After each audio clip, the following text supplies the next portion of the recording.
The PBA Pepsi Open, Sunday at 1 p.m. on ESPN.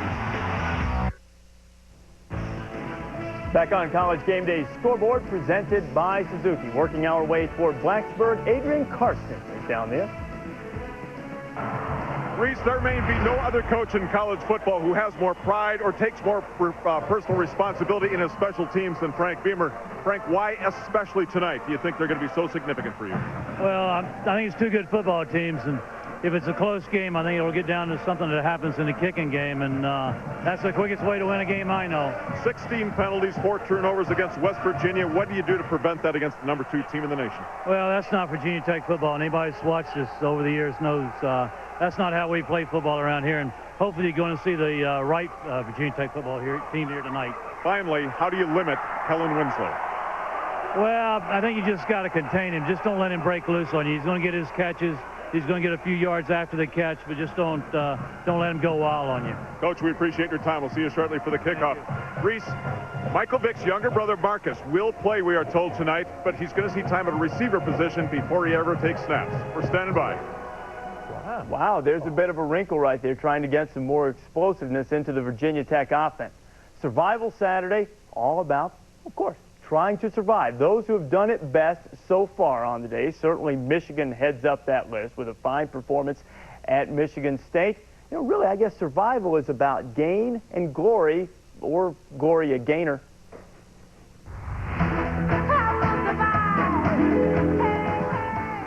And there they are. There are the survivors.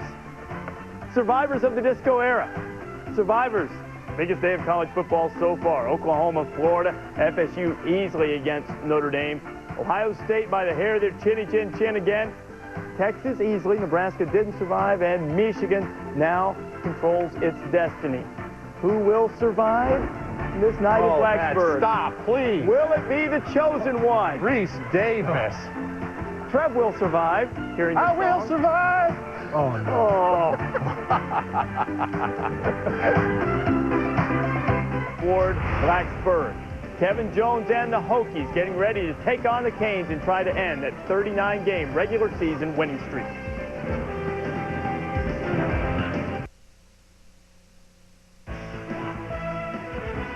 College Game Day Scoreboard, presented by Suzuki's award-winning automobiles, motorcycles, ATVs, and marine engines. All proud presenting sponsors of the Heisman Trophy. Battle of the Titans, World War III, the turnaround, stepping stone, comeback game. This basically defines our season. So we got to go up there in Blacksburg and kick some butt. This is for who's going to get the most respect. We have to come back strong this week and prove to everybody that we belong on top 5. We're waiting on the Canes and Hokies. Ole Miss withstood a furious rally from South Carolina. Rebels still the only unbeaten team in SEC play. Ole Miss gets Auburn next. Auburn with a scrimmage against Louisiana Monroe, and they dropped 73 on them. Pittsburgh and Boston College. Hey, don't forget the Panthers. They are unbeaten in Big East play at 3-0. Survival Saturday. We're about to see if the Hurricanes can survive as well as the Sooners did. It's going to be tough for the Hurricanes to do it as well as the Sooners did, but from what I saw today and what we analyzed, nobody is going to stop Oklahoma. They will run the table and go to the Nokia Sugar Bowl undefeated. The question is who will play them, and the last chance to beat the unbeaten is Virginia Tech. How will they get to Brock Berlin? I think that's the whole key. I can't wait to watch this game to see Bud Foster's defense try to get pressure on Brock Berlin, because that's the whole key. He will turn the ball over if you get in his face. He has more interceptions than touchdown passes this year, but he has made all the plays in the clutch. Right. He led the rally against Florida. Undefeated. He led the drive against West Virginia. Now we're going to see what the Hurricanes can do with the Hokies. The game is coming up between Miami, Virginia Tech. ESPN's College Football Saturday, brought to you by Aflac. Ask about it at work. By Pioneer Plasma Displays, taking high-definition television to a whole new level. And by Bowflex, the choice of professionals. Visit Bowflex on the web at bowflexendzone.com. Not too close. What do you think? I got that insurance? What insurance is that, Yogi? The one you really need to have. If you don't have it, that's why you need it. Need what? Aflac. Well, if you get hurt and miss work, it won't hurt to miss work. And they give you cash, which is just as good as money. Aflac. Ask about it at work.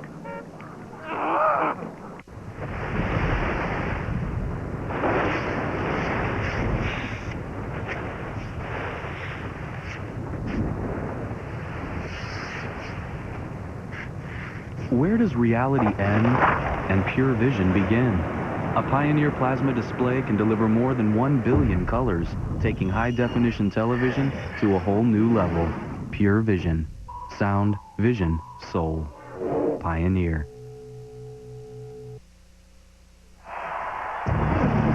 They are ready in Blacksburg. The stadium filled to capacity by eager fans. Their lungs filled with the autumn air, ready to explode with shouts of joy or despair.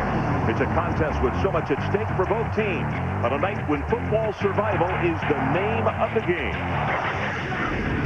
WIN. Every game is a balance. You just got to go out there and just bring your A game. I think it's the most important game of the season. I think the season rests on every game.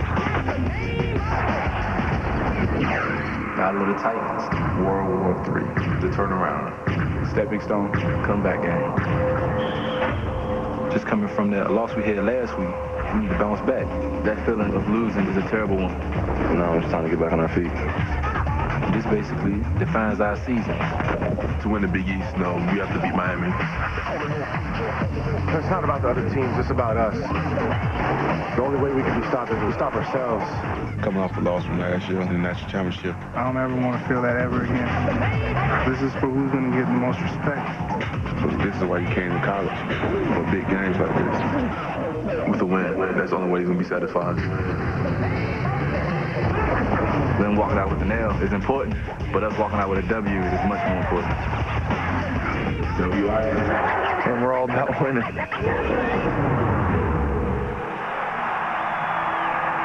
Blacksburg, Virginia. Folks, we go to noisy stadiums all around the country. I'm not sure we have ever been in a scene where fans are any more pumped than they are right here tonight. Waiting right now for the Hokies to take the field. They are jumping, they are screaming, and it's been this way for the last 30 minutes. Frank Beamer waits in the tunnel. This is the date that they have pinpointed on the calendar for a very, very long time.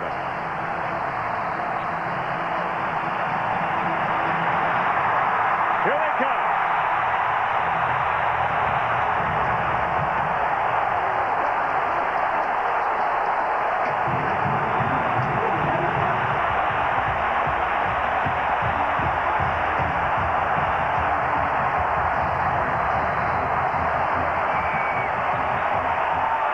And here comes Miami out of the South Tunnel.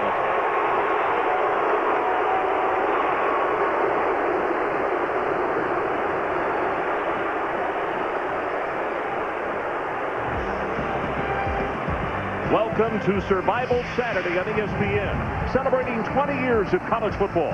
Tonight, the number 2 ranked Miami Hurricanes take on the 11th ranked Virginia Tech Hokies. All season, ESPN Saturday Night College Football will be broadcast in high definition, presented by Phillips and Best Buy.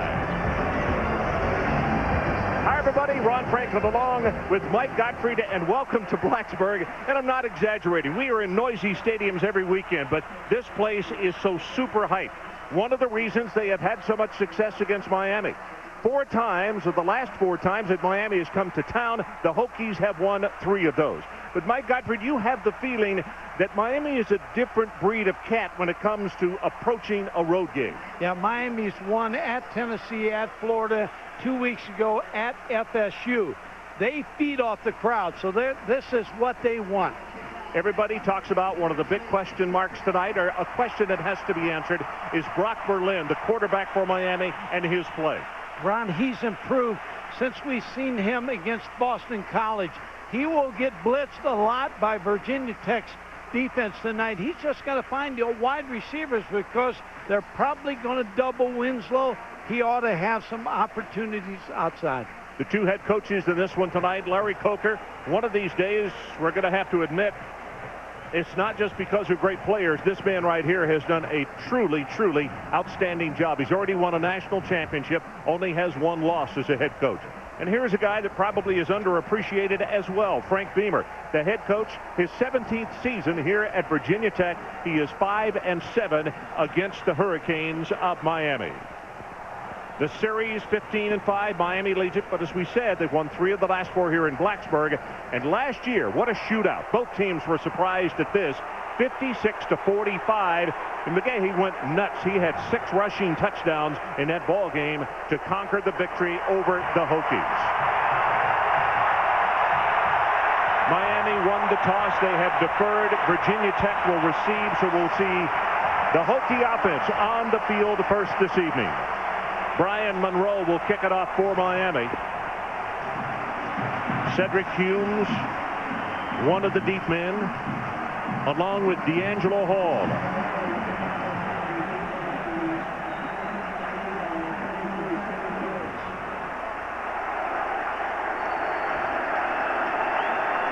Emu now has moved back into a receiving position on the kickoff team. And we're underway. Driving kick, and this is going to be 3 yards deep, and Emu will return it. 10, 15, gets outside at the 20. Cuts back it into the middle, and he's tackled at around the 37-yard line. Brian Monroe, the kicker, is the man who made the stop. So let's take a look at the starters. And Mike, Brian Randall comes out first this evening.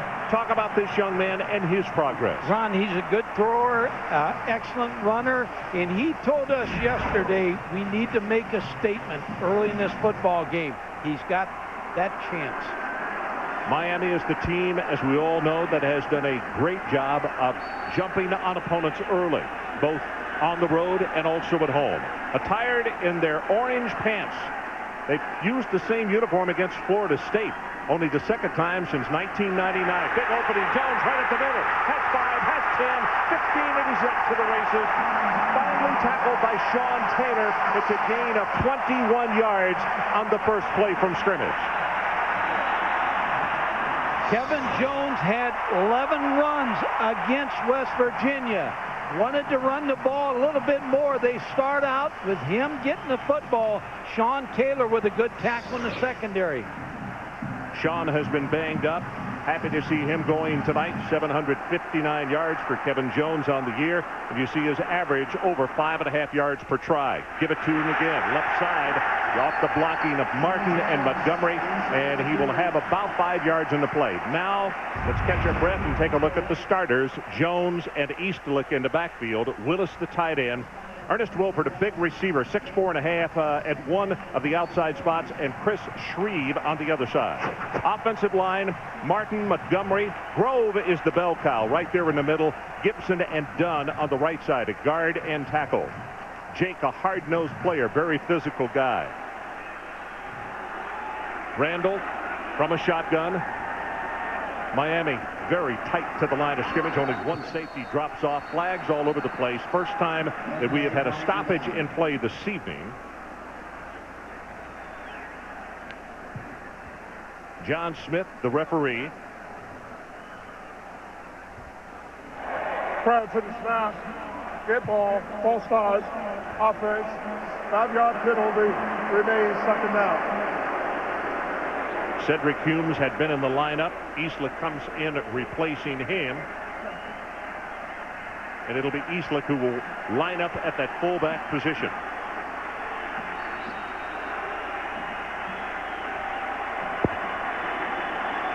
Second down and 10. Again from the shotgun, and they fake it. They give it to Eastlick, and we got flags all over the place again. I saw some movement in the right guard, Jacob Gibson.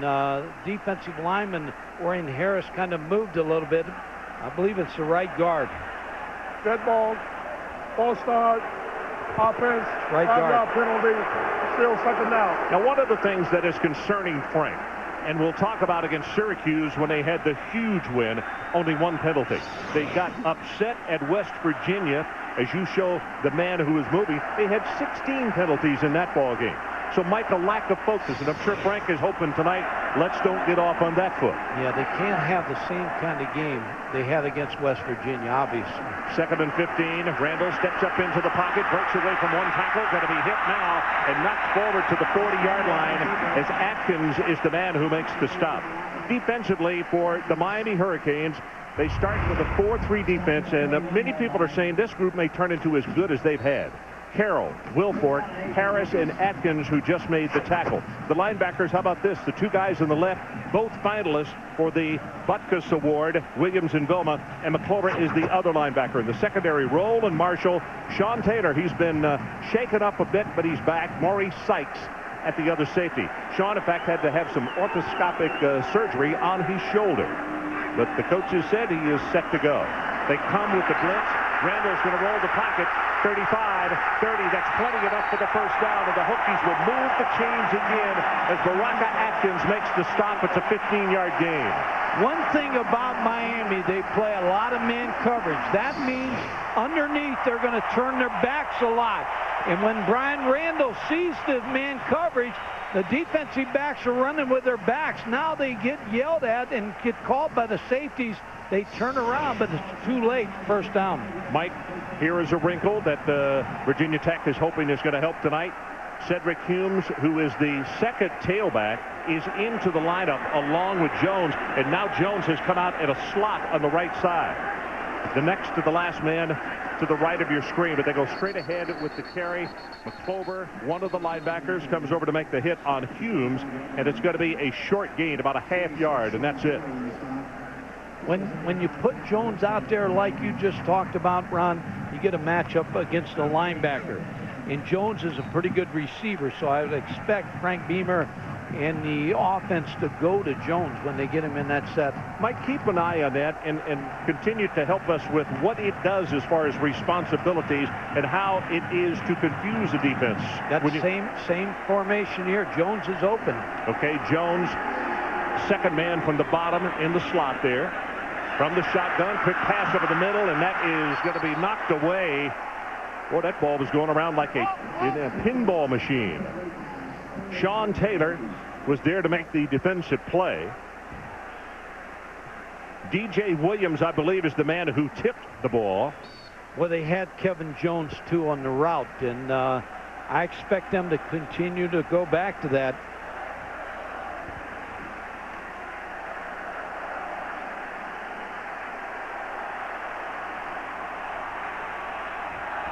Third down, line to make the 16, about the 15.5-yard line, actually.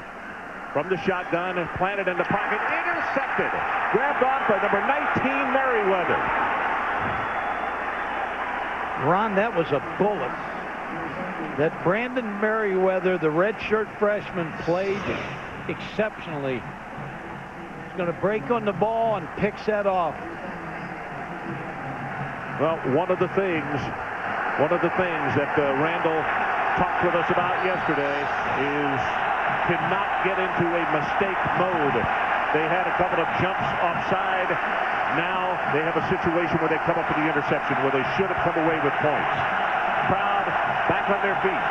Miami from the 15-yard line. As you look at Randall on the sideline, Brock Berlin at quarterback. The transfer out of Shreveport, Louisiana, by way of the University of Florida. Straight ahead with the running game, and there maybe is a yard there for Peyton, and that's about it. So the starting lineup, as you look at Jared Payton, the senior out of Arlington, Illinois, and in case you don't know, but the son of Sweetness, Quadrina Hill starts at fullback. Helen Winslow, the All-American, at tight end, and Beard and Brian Moore are the wide receivers. Up front with the offensive line, this is an extremely improved group. Eric Winston moved from tight end last year at left tackle. Carey, Rodriguez, Myers, and Carlos Joseph out on the right side. Winslow flips from the left side over to the right. Second and long, Payton, head of steam, takes it out of the 20 to around the 22-yard line. Lewis is there to make the stop, and defensively for Virginia Tech, a DB and left end, brothers Kevin and Jonathan Lewis at the tackles. Coles Colas is the right defensive end. The linebackers, Robinson, Trout, and Brandon Manning. And in the secondary, the guy who's been doing a lot of talking this week, and we'll see if he can back it up, D'Angelo Hall at left corner. Green on the other side. Crawford and Jimmy Williams are the safeties. D'Angelo had the coaching staff at Virginia Tech grimacing a little bit with his comments. Third down, they need the 30. Brock Berlin throws the ball. It is caught, and then, whoa, what a hit. Eric Green. Eric Green comes over to make the tackle, and he's out of the state of Florida, out of Clewiston. Boy, he did. Made a sure tackle, kept them from getting the first down. And Roscoe Parrish, who was just back after that huge lick in the Florida State game. Samuels, Florida State defensive back. That's right, and he's the man who gets taken down. Watch this hit coming up right here. I can't believe it. He held on to the football. Fourth down, Miami.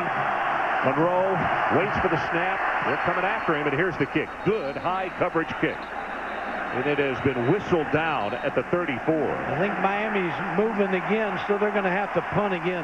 They tried to get the punt team on quickly as to get the punt off before Virginia Tech set the block up. Prior to the snap, full start, offense, 5-yard penalty. Remains fourth down. What happens is that erases an outstanding punt. Larry Coker just pacing up and down on the sideline. Mike, we've been here a number of times, but since they've closed in the south end, the noise stays inside the stadium. It is really noisy. And now here comes another flag, and you have to wonder if Miami is not being affected by this noise. Dead ball, full start, offense. 5-yard. Crowd's doing their part. Yeah, and all that does is get them to yell a little bit more. Yep. Larry Coker had a great statement to us on the phone the other day, though. He said, we can't lose to the crowd in Blacksburg. If we're going to lose, we've got to lose to Virginia Tech. Well, when you come into this kind of venue, you got to match the home team's intensity early.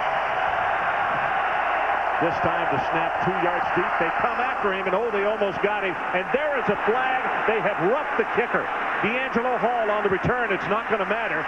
45, he's going to be tackled at the 50, but this one is going to come back. Now, whether it's the 5-yard version or whether it is a personal foul, we'll get the signal from John Smith. I think it's got to be a personal foul. I do, too. Vincent Fuller made the contact.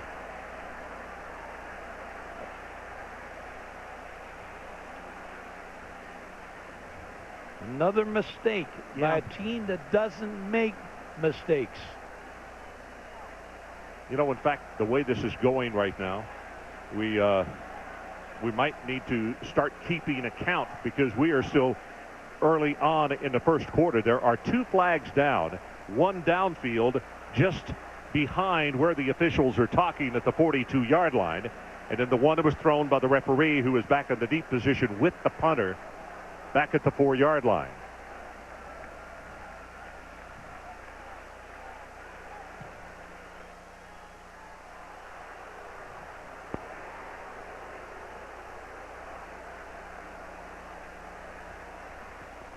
So, roughing the kicker and a push in the back against Virginia Tech. Here's Vincent Fuller hitting Brian Monroe, and they well, he did bump it, and it was an outstanding acting job. Desbians at the University of Miami would have been pleased with him. I don't think they're going to get the first down now.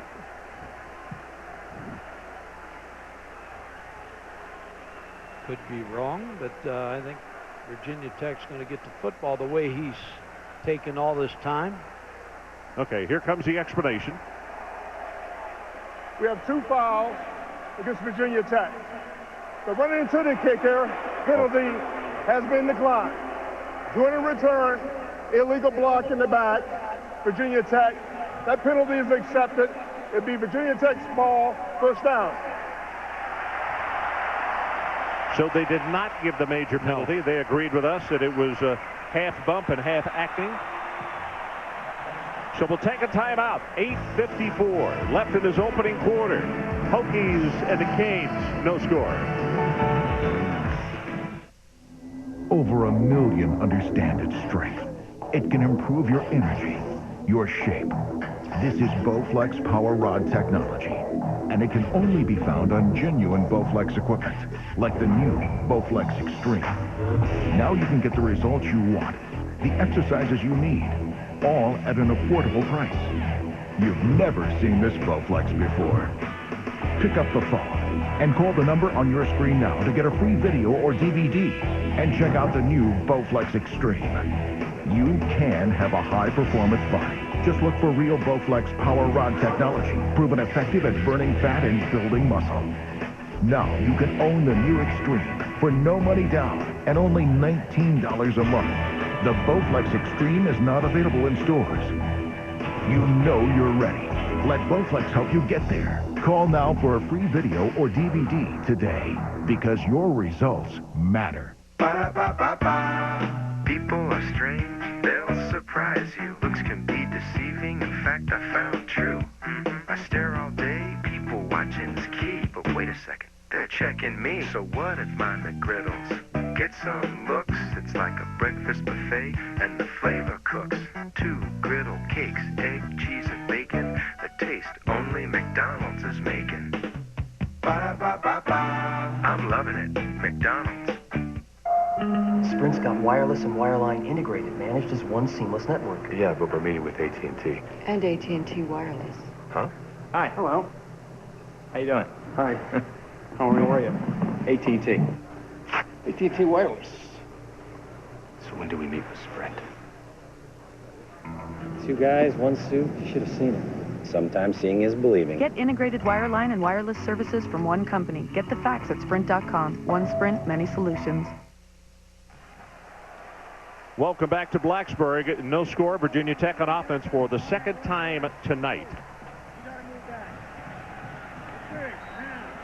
Now it's being whistled in as Wilford is going to come out wide to the right side. We mentioned a very large target, 6'4", 220 pounds, a senior out of Richmond, Virginia. Defensive end in high school, track man. Jones straight ahead with the run, and he's not going to have very much as Antrell Roll comes from that cornerback spot. And the minute he saw the wide receiver coming over to block, he made a beeline for the running play and stopped it. Yeah, anytime, Ron, we talked about this the other day, anytime you have 11 great players on defense and you try to play in an enclosed area, you're going to have trouble. I really believe you got to spread Miami out. And plus the fact they are typical that you have a tough time running away from him. You almost have to go at him. They give it to Eastlick, the fullback. Turns the corner for a moment. Now going to be ridden out of bounds at the 46 by Sean Taylor.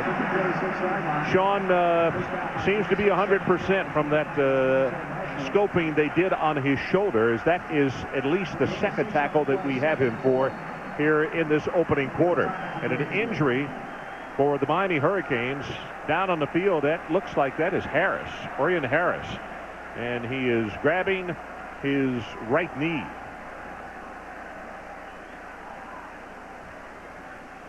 Harris is starter.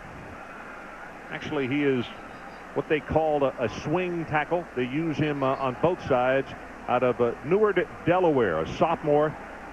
They have about 8 to 10 guys that they rotate on this defensive front. And as they continue to check him over, we're going to take a break. 8:10 left, opening quarter, still no score. We'll be right back and we'll detail you on the injury. Does a person's potential show on the outside? Is grace a tangible trait? Not always. You see, in over 20 years of helping homeowners refinance, AmeriQuest has learned that how people look in person or on paper is only a glimpse of who they really are. Care to dance? AmeriQuest, the company that knows you are more. Who cares what's in a hot dog? When diverse, cast-aside elements come together to form something great, that's the American way. No, sir. Far better to ask yourself, what are you made of? What spice do you add to the national knockwurst? What flavor do you contribute to the high life? A cool zing after shaving feels good. Now Nivea gives you that refreshing feeling and improves your skin with moisturizers and vitamins. New Nivea for Men Fresh Cooling Aftershave Balm. It cools and improves.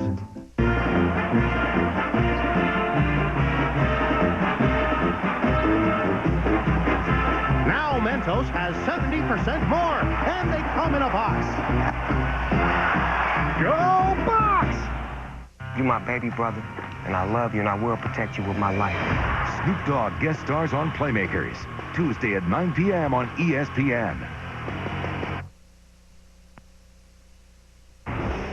ESPN's College Football Saturday, brought to you by AmeriQuest Mortgage, the company that knows you are more.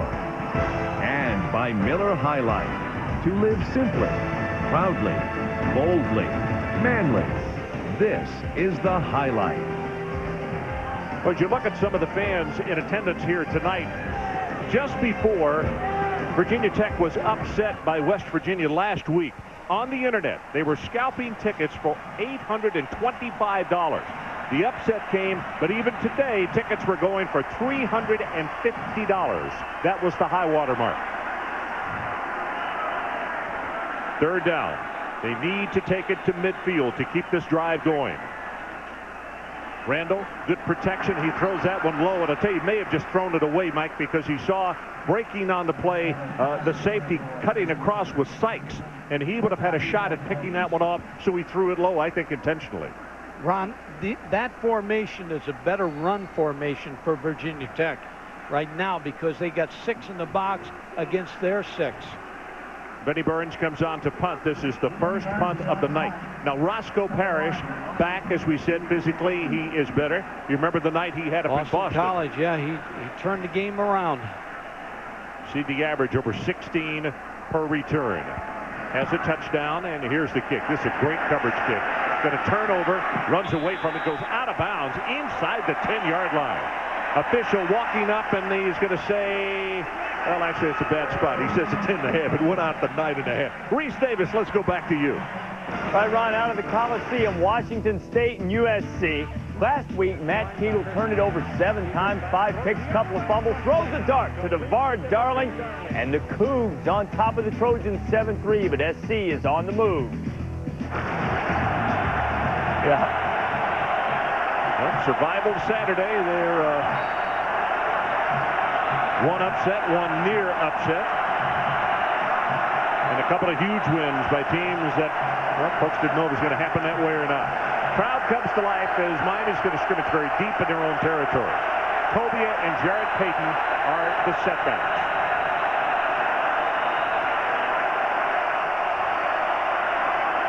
Berlin wants to throw. Great protection. Goes up the far sideline. A little too tall. Intended for Ryan Moore. Miami trying to get on first down, get this Virginia Tech defense off their running game. Ryan Moore looks like he runs an out. If he would have run a corner against Eric Green, and it looks like it was a corner call, his route's not real good there, he'd have had a completion. You know, one of the things that Frank said yesterday, he'd much rather see Miami running those crossing routes instead of running a vertical game. He doesn't want them going up and down the field with those receivers. Virginia Tech showed blitz for a moment. Now here they come. They come off the corner. The running play goes to the right side, and he almost broke it big. Out to the 20-yard line, tripped up by Jonathan Lewis. Payton, the ball carrier. And Mike, here's the situation. This is a very popular thing as far as the practice field, the locker room, and with the coaches. Everybody really likes this young man. He is so positive, and for some reason, he's always been cast as a backup. But every week, he seems to get better. We had a chance to talk to him this week, and we'll relay part of that conversation as the game goes on. But he is really an outstanding young fella and getting really good as a running back. 3 carries tonight for 16, gets it again, turns it upfield. He's going to have the first down. He'll take it to the 25-yard line before Brandon Manning puts a stop on him. Ron, all the things he's gone through, and here in Miami, he hasn't really played a lot. And the coaches, Larry Coker, said always a smile on his face. Doesn't let anything get him down. I mean, the guy has finally got his chance, and he has delivered. When you gain 100 yards against Florida State's defense, you're right. That's delivering. And Mike Key had a huge decision to make. A great soccer player, when he was a young teen, he had to decide, is he going to be football or is he going to be soccer? I asked him if he thought he made a mistake. He said, never. I love this game. Berlin sets in the pocket, going to go long, got a man out there, and on the dive, can't bring it in. Roscoe Parrish went parallel to the ground, and he had a couple of steps on both defensive backs. Well, this is twofold. I think it's going to help Miami. One, it'll help the running game that they're throwing to the wide receivers, but it also may help open Kellen Winslow a little bit, because Virginia Tech came into this game, as you see Roscoe Parrish beating Eric Green. They're going to stop Kellen Winslow. They're going to try to bracket him, double him on every passing down. Winslow lines up tight end on the left side. Second down. 10 yards to go, Miami. No score. 6 minutes, 43 seconds left in this opening quarter. And Berlin wants an audible, and they're going to get a delay of game penalty. So the crowd now will have cost Miami 15 yards in this opening quarter. Yeah, it's noisy. You got to get to play. Second down. Miami, it's the coach's fault. They need to get to play in sooner. Cobia goes to the sideline. They'll bring in another wide receiver. Ryan Moore will come off the bench, along with Kevin Beard. Good job by the offensive line of Miami. So far, Virginia Tech is not getting any pressure with their front four.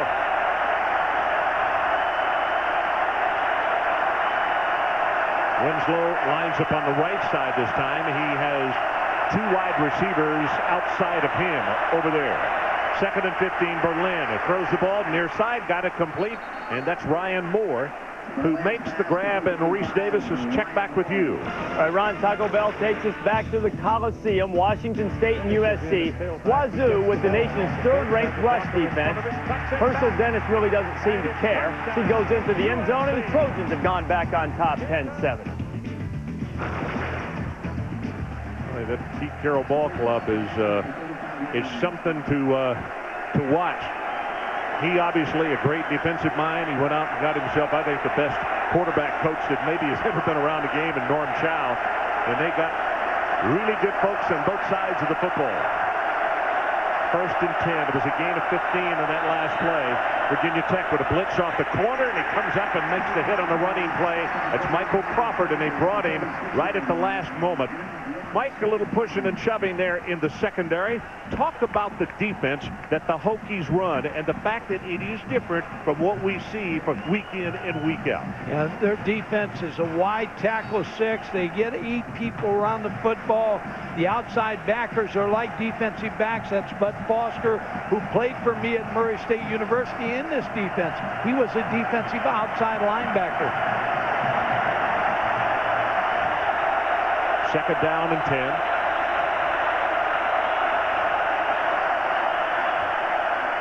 Fakes it to Payton. Now going to go long, far sideline. Got a man complete, and that's Moore inside the 35, down inside the 30, and Eric Green will finally make the stop. It's a gain of 43 yards on the pass play. Yeah, Ryan Moore again working on Eric Green. They're staying away from D'Angelo Hall so far.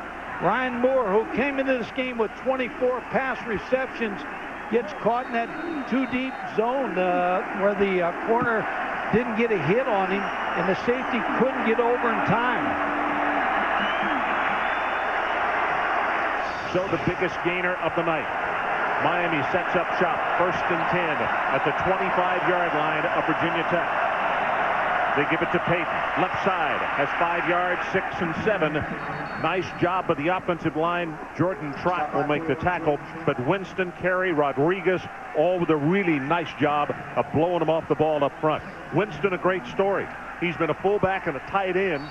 Now they move him to tackle. Yeah, Ron, he's the best tackle they may have ever had there. Hurricanes score, and it's bad news for Virginia Tech. If they score first, they kind of get control of the game. 2 tight ends, 1 wide receiver. That's Parrish to the bottom of your screen, and an eye set. Cobia the fullback, the lead block. Payton hit behind the line of scrimmage. Going to be knocked down at the 21 by Burchett. Nice job defensively as Bud Foster's group steps up, and they know that it's tell time right now. Yeah, Burchett is going to come in there and make this play, but Miami decided to go with 2 tight ends. That brought a lot of folks from Virginia Tech around that football. Benson Fuller comes into the ball game as the extra defensive back, Virginia Tech. Right here in the pass, this is where Kellen Winslow is dangerous right here. 10th play of the drive coming up. 3rd down, they need to take it to the 15-yard line. Here comes pressure. Berlin steps up. Everybody's covered. He's going to be sacked. Knocked out at the 24 by Kevin Lewis. Also, Cole Scullis coming with a big pressure from his left defensive end spot. One thing when you're a quarterback, if you start moving toward that line of scrimmage and you get out of that pocket, you're going to get tagged. And Brock Berlin was indecisive right here. He starts to move, throw the ball. So a field goal attempt, and this is going to be from 39 yards. John Petty, freshman out of Clearwater, gets a good pass, and the ball is blocked. Loose at the 34, picked up by Virginia Tech. How many times does Frank Beamer change a ball game with his special teams as Eric Green got the block? Penalty flag down, I believe. Eric Green came up inside and blocked that kick.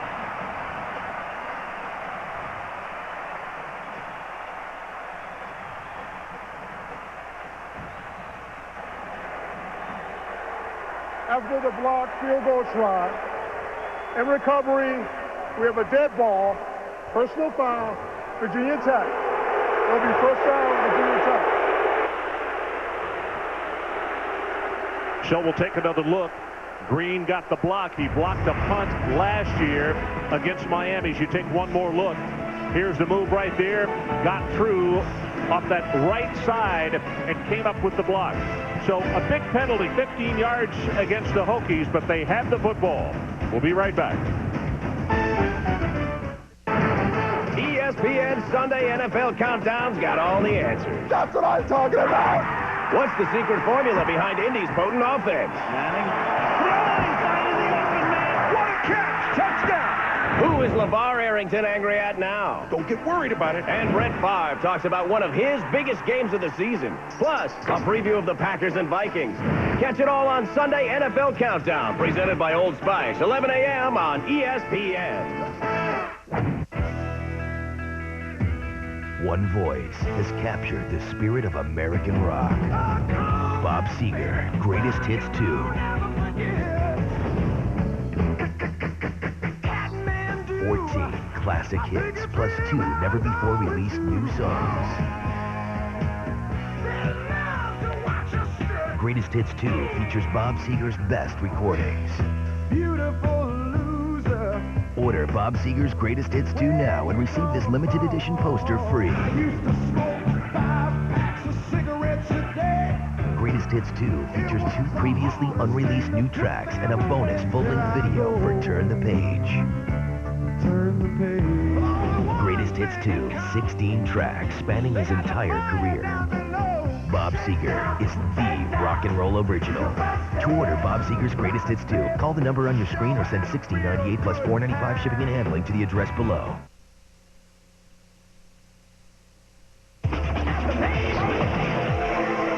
Since we lost to West Virginia, and now season definitely rests on this game. That feeling of losing is a terrible one. You know, this basically defines our season. We still got a chance to do big things this season, so we don't want to hinder that by dwelling on the past. Pretty much we have to come back strong this week and prove to everybody that we're still here and that we belong in the top 10, top 5. We belong. And we're back, and we have a new quarterback in the ball game for Virginia Tech. His last name is Vick. Marcus Vick, a redshirt freshman out of Newport News, and yes, it is his brother who plays at Atlanta and played here at Virginia Tech.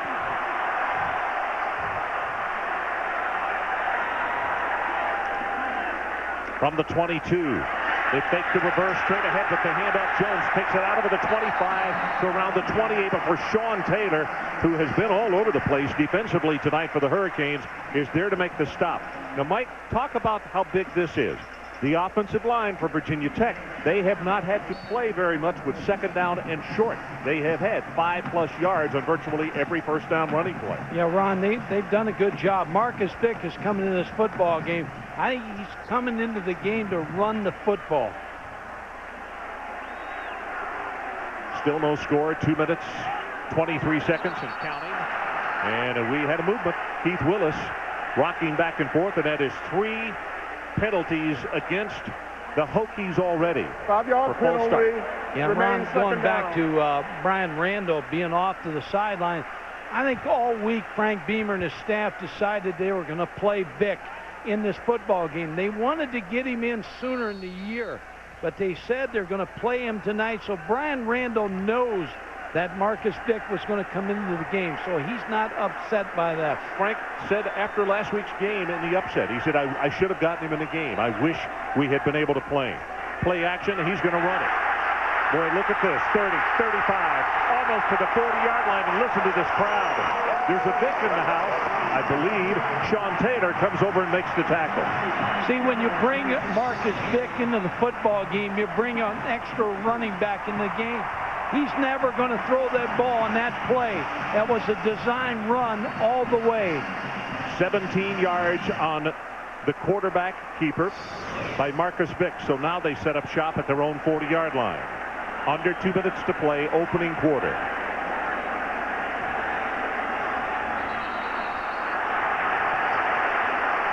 Well, I tell you, the thing that's... Prior to the snap, false start, offense, 5-yard penalty, still first down. Now Virginia Tech starting to think about last week. They had 16 penalties. 6 already tonight. Against West Virginia. Yep, we got 1:45 to play in the opening quarter, and they have 6 penalties in this ball game. Now, granted, with a new quarterback and a different cadence, that can cause a little bit of a shakeup, but still, that is way too many mistakes. Now, I don't think he even called the signal. I think the tackle just moved. Done. 1st and 15. They give it to Jones. Tries to bounce it outside on the right. He does.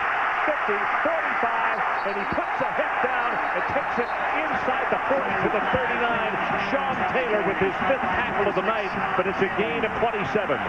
Yeah, the offensive line for Virginia Tech doing a pretty nice job. Will Montgomery pulling right there, blocked the linebacker, and then all of a sudden Kevin Jones got outside.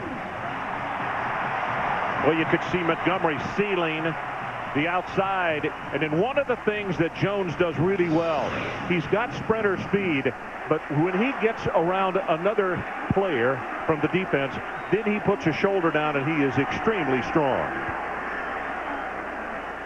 From the 38-yard line, they give it to Jones, and this time with the in-tight formation that they were in, as Mike had made the point earlier, a lot of folks close to the line of scrimmage. Thomas made the tackle, but not much doing in that situation. Now, if you're Miami's defense, Randy Shannon, the defensive coordinator, he's got to call a defense now. I don't think I'd put him in man under coverage with Marcus Vick in this quarterback position, because all of a sudden, if you're going to run away from Marcus Vick, he may run a quarterback draw. He may keep the football in this play. 2nd down and 10. 2 wide receivers, as you can see, out to the left. And they give it to Jones, and he breaks off 1 tackle, takes it inside the 35, 33. The final stopping point, Jonathan Vilma makes the tackle. And you couldn't script this better if you're a coaching staff, to bring your backup quarterback in and to get a good drive going in here. Keep these fans in the football game. Keep the electricity, what you got right here, right now. Well, you could hear the ovation when he came on the field, and then on his first carry, he goes for 17 yards tonight, and this place just lit up. And that doesn't mean they don't like Brian Randall. They just know what his brother did, and they think that he, coming from the same bloodlines, can do the same. Better watch quarterback draw right here. It's what it's going to be. Bounces it outside to the left. Flag comes down. That's going to be holding. He'll have the first down. But from where the referee threw it, and I don't know if it's Jones or not, but it is going to be holding against Virginia Tech. Boy, penalty number 7 in this opening quarter as it runs out.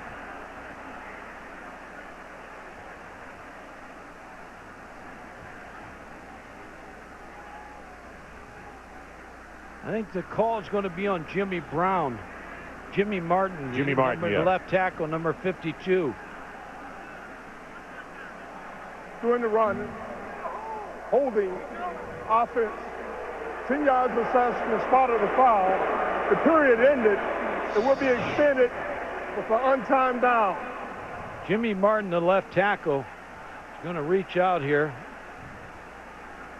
In a headlock on Vince Wilfork. He's a tough guy to stop, block. Hard to get a headlock on him because I'm not saying he's just a big head. He's just a big guy.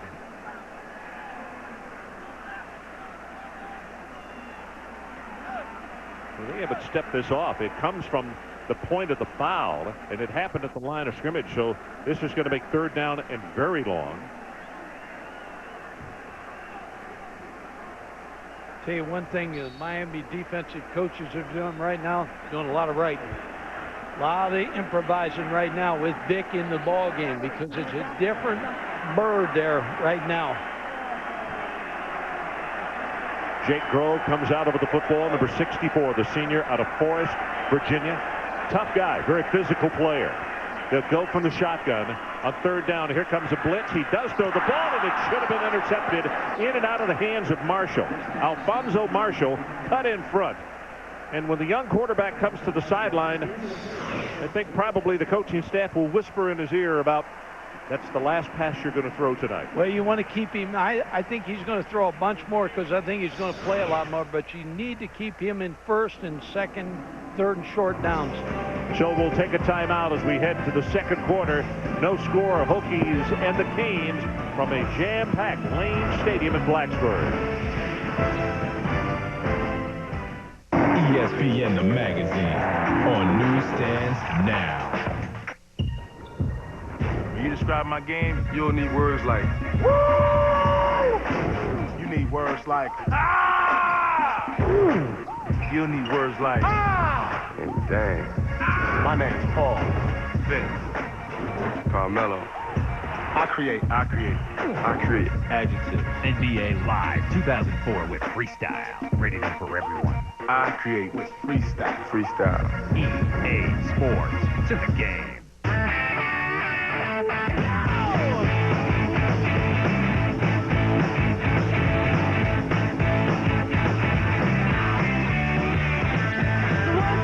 Take my hand and come with me because you look so fine that I really want to make you mine. I said you look so fine that I really want to make you mine. 4, 5, 6, come on and get your kicks. Now you don't need the money when you look like that, do you, honey? I'm going to get a few more in here. Oh, yeah. That should do it. This thing is full of cheese snacks.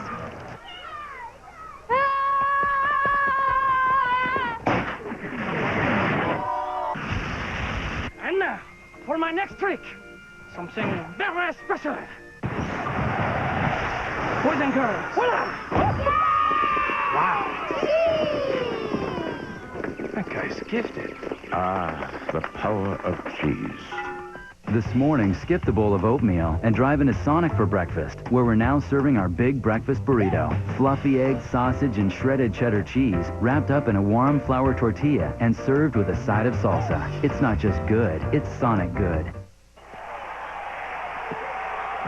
They set up in the eye on this, the last play of the game. And here's the snap. Hand off to the tailback. Peterson tries the right side. Wow, what a hit. But he stays on his feet, and he's broken to the outside, and it's wide open. Touchdown. Give him a touchdown.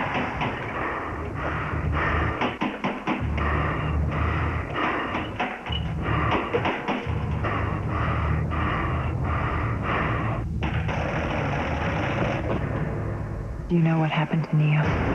Your friend needs your help. He needs all our help. As long as there is a single breath in his body, he will never give up, and neither can we. The Matrix Revolutions, rated R, starts this Wednesday. So we're back for the start of the second quarter. No score between Miami and Virginia Tech. Virginia Tech had the ball 16 snaps on offense in the opening quarter, 109 yards, all of them rushing, no yards passing, and also 7 penalties, 55 yards. Roscoe Parrish, the deep man, waiting for the punt by Burns. Second time that the Hokies have had to kick tonight. And he tries to kick this one away from Parrish. It's going to bound and take a Virginia Tech roll, and they're not going to be able to return this one. It'll be touched dead at the 11-yard line. Adrian Karsten, let's check with you. What do you got for us? Ron, there was a lot of talk about the Hurricanes being on the hot seat coming in here to Blacksburg, Virginia, and up until about an hour before kickoff, they literally were. Until then, after all the time and effort that they spent to get these heated benches into the stadium, they decided to pull them off. Number one, it was 81 degrees today in Blacksburg on November 1st. Secondly, the coaches didn't want the players distracted to even see these benches and think about anything but Miami. Make this as much Miami, the Orange Bowl, as they possibly could. So, Ron, the point is, yeah, in the past I've been a bench warmer, but never a warm bencher. So the hot seats are taken off the sideline. Running play, Peyton hit as he crosses the 15-yard line. Tonight's game track being brought to you by Pioneer. And what happened in that first 15 minutes, huge play right here as the ball is intercepted in the red zone by Merriweather, and then a field goal attempt by Miami is blocked by Green. And then Jones finding running room. In fact, Virginia Tech finding running room. 109 yards on the ground in that opening quarter.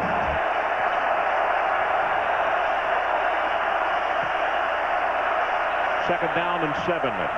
Peyton again puts a head down, going to fight his way to around the 18-yard line. Adibi is there to make the tackle, and it's going to be third down. They need to take it out to the 22-yard line to keep this drive going. When we talked to Bud Foster, the defensive coordinator of Virginia Tech, he said last year Miami hurt us with a lot of big plays. So far tonight, Virginia Tech has contained the big play. What a crowd really trying to help out with a lot of noise. They'll go from the shotgun. You can see the yellow line. That's where they need to go to hold on to the football. Good protection from the offensive front. Ball is zipped away, and Parrish, did he hold on?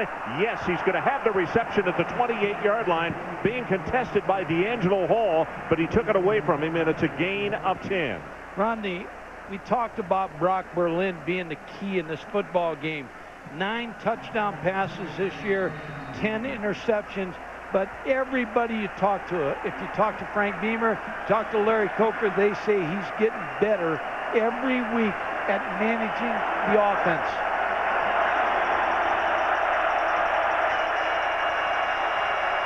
Hill and Peyton in the backfield. Fake it to them, and here's the reverse. Roscoe Parrish. Parrish at the 30, and if the ball is loose, take it away mid-air, D'Angelo Hall, and he will score.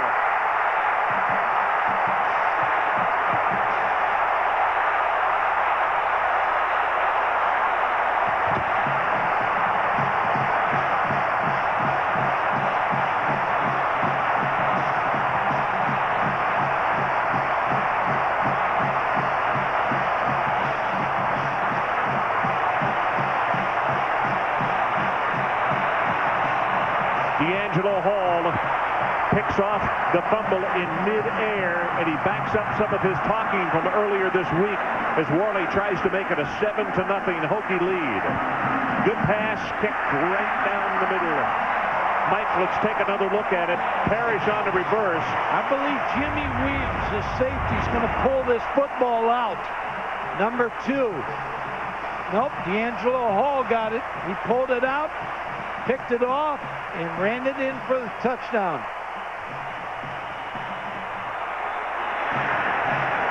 So this capacity house is up and going a little bit crazy right now.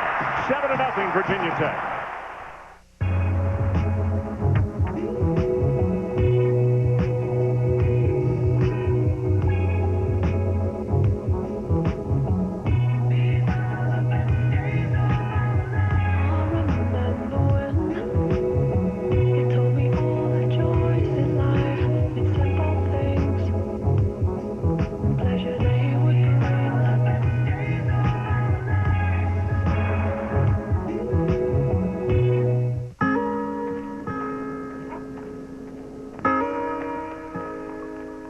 Make it safe.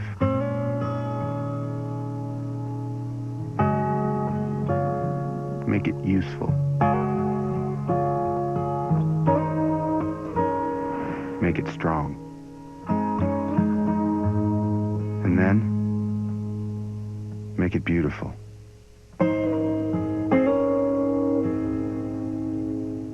First, I emptied the checking account, and then I hit the mall, and there in the window was this sexy little outfit, and oh my gosh, I just had to have it. $1,500 for a leather bustier? I didn't care. It lifts and separates. Plus, it's not like I'm actually paying for it. Introducing Citi Identity Theft Solutions, free with any Citi card. Help getting your life back? That's using your card wisely. First there was 1 blade, then 2, then 3. But 4 blades? Give me a break, right? Wrong. The new Schick Quattro has the power of 4 blades and 2 conditioning strips, which makes Quattro unlike any other razor. And those 4 blades give you an incredibly close, smooth shave. So your 5 o'clock shadow shows up late. 4 blades. Where will it stop? Here. Schick Quattro, the power of 4. So D'Angelo Hall on the sideline has really gotten this crowd on its ear, Mike. And talk about this play. Great play. Roscoe Parrish, remember, he was hurt since the Florida State game, so he looked like he didn't put the ball away. D'Angelo Hall, who's talked a good game all week, played a good game, played a good play on that one. So the Hokies are on top, 7-0 at the 12:55 mark, and here comes the kick. This is very returnable. This is going to be from the 6-yard line. And whoa, what a lick at the 21-yard line. And the Hokies, they're always good on special teams, but I'll tell you, they are totally pumped right now. Special guest with us here tonight, Coach Jim Donnan is working with ESPN.com. Welcome to the booth. Glad to be here. People are going to be able to talk to you online tonight, but tell us here in the booth right now what you've seen so far and your impressions of this one, Jim. How about Marcus Vick just gets the whole stadium standing up when he comes in the game. Mike had told me that he might play some tonight, and what a terrific job he did coming in and running the club. But penalties are a real problem tonight. Both teams a little too nervous. Go ahead, Mike. I was going to say, Jim, I believe the receivers from Miami is going to get some opportunities here for some big plays. Brock Berlin deep over the middle, and that ball is well off the mark, looking for the All-American tight end Winslow, who does not have a catch tonight. The job that the Beamer and Foster and company have done defensively has really been outstanding so far. Really been mixing up their fronts. They're doing a great job with their coverage, except the 2 balls that Moore caught. And I think that's the big question, like Mike said. They got to get the ball to Winslow some and the wide guys, because they're not going to run the ball consistently against the Hokies.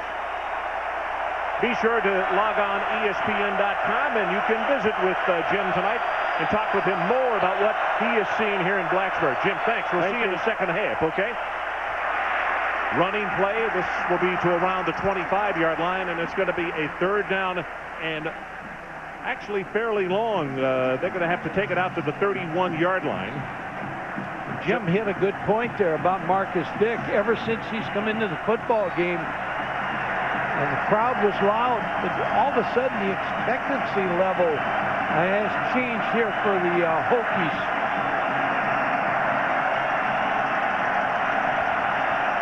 This crowd has been noisy since 30 minutes before the kickoff. And right now they are roaring again. Here comes a blitz off the right corner.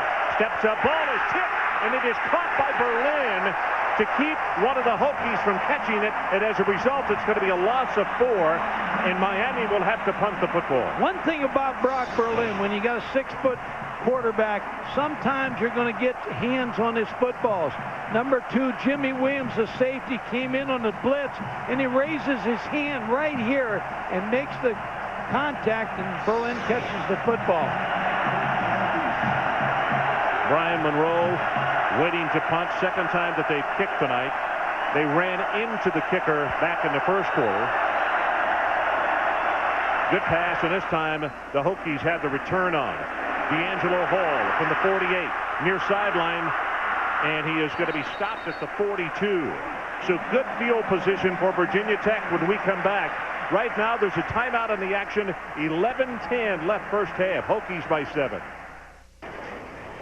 This one has tons of storage space. Great. The chefs will love that. Chefs? We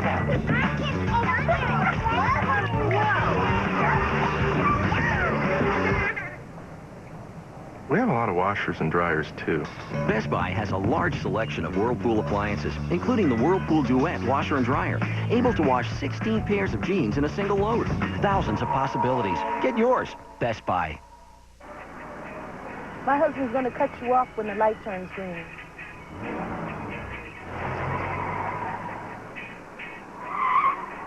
I'm driving with my knees. You don't always know who to avoid out there. I'm really tired. That's why every Saturn L300 comes standard with ABS brakes, traction control, and head curtain side airbags. Get a new 2004 Saturn L302 or L303 with 0% APR financing and $500 towards your down payment. Excludes L301. For restrictions, see your retailer. Taco Bell's Zesty Chicken Bowl. Grilled all-white meat chicken, seasoned rice, cheese, lettuce, and Fiesta salsa. Made right when you order it. For a fresh taste, it's hard to top. Show up. For fresh-made taste, think outside the bun.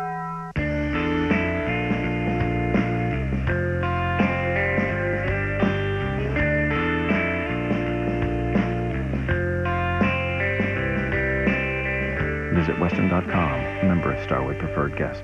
You my baby brother, and I love you, and I will protect you with my life. Snoop Dogg guest stars on Playmakers, Tuesday at 9 p.m. on ESPN. ESPN's College Football Saturday, brought to you by Best Buy. Thousands of possibilities. Get yours. And by Saturn, makers of the highly adaptable View, redesigned L-Series, and the fun-to-drive Ion. So we're back with 11:10 to play until halftime.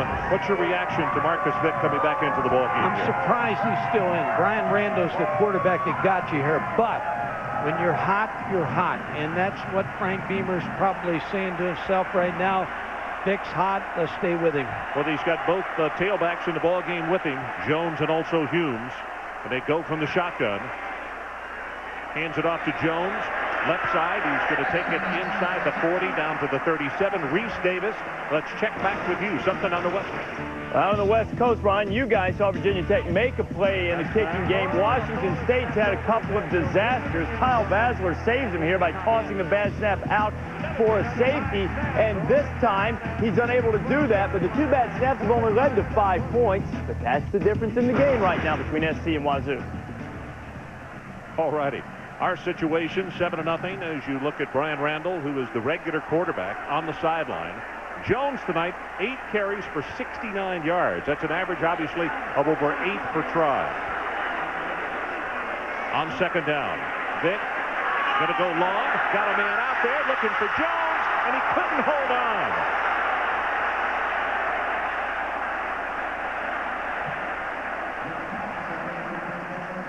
McClover's the man who had to cover, but he was not close enough, I don't believe. Just couldn't hold on to it.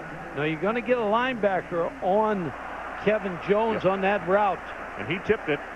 McClover with a nice job of tipping it. Now it is third down. And Mike, Miami leads the nation in a third down conversion allowances, only 18%, which is truly incredible. But they're going to face a quarterback here that's a double threat right now.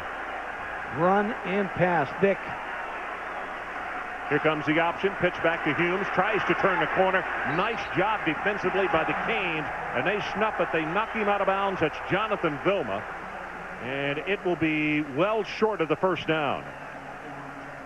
Virginia Tech in the past 2 years has hurt Miami a little bit with the option play. Now, this is interesting where you're at on this field, whether you go for this or not. Well, they have had some problems as far as Worley is concerned. He has had a bad back and has not been able to kick distance field goals. In fact, from outside the 40, he's only 6 of 15. So that's the reason you see Vinnie Burns, the punter, come in. And the other reason is your defense is playing so well, you might as well pin Miami inside their 10. Burns, very high kick, not going to turn over. But they got coverage people there. They touch it at the 4-yard line, and it goes into the end zone for the touchback. Well, they had a chance to get him inside the 5. Jimmy Williams touched it, but he couldn't down it. So it'll be at the 20. 7-0 Hokies continue to lead.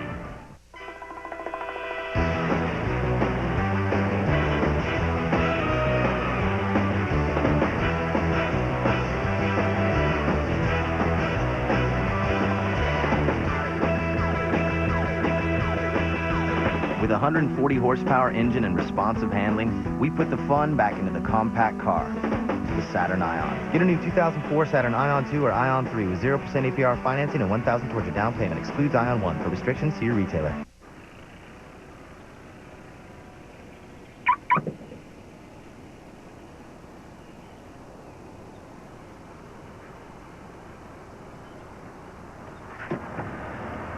College rivalries never die. That's why there's ESPN Game Plan from DirecTV. It's all the teams you want to see and all the ones you want to see beaten. ESPN Game Plan is just $119. Call 1-800-GET-SPORTS to order and get a no-obligation subscription to ESPN Insider. Hi, I'm Tanya Memme, and I want to thank you for ranking DirecTV #1 in customer satisfaction for the 2nd year in a row. Cable and satellite customers responded to this study, and DirecTV was ranked the highest. This reflects our commitment to bringing you the best in service, value, and entertainment. Great employees and great customers are what set DirecTV apart from the competition. We're proud to have earned this #1 ranking in customer satisfaction 2 years in a row.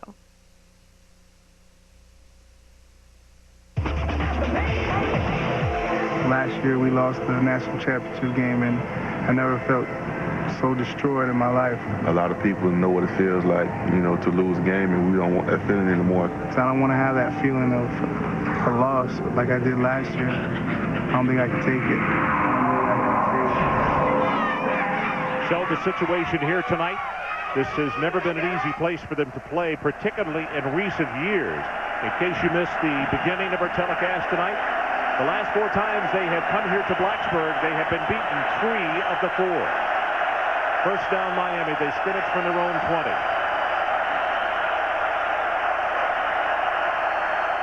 That's Beard in motion, but he gives it to Jared Payton.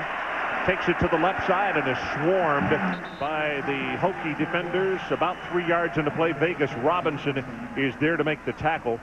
You know, an interesting thing about Payton is at the age of 13, I think is how old he was, Mike, he did the entrance speech for his father when he went into the Hall of Fame. And when we talked to him this past week, we asked him about his father's loss, and he said, I still grieve him today, but he said, every time I put on a uniform and get to play a game, it's like a healing process a little bit more each time. Yeah, he wore his jersey into this game tonight. Short drop, far sideline, got it complete to Winslow, his first catch of the night. And that comes at the 9:18 mark of the 2nd quarter. Kellen Winslow is an excited football player. He just got up after he makes this catch. He wants to do everything perfect. He wanted that football to turn so he could run. Now he's yelling back at his quarterback.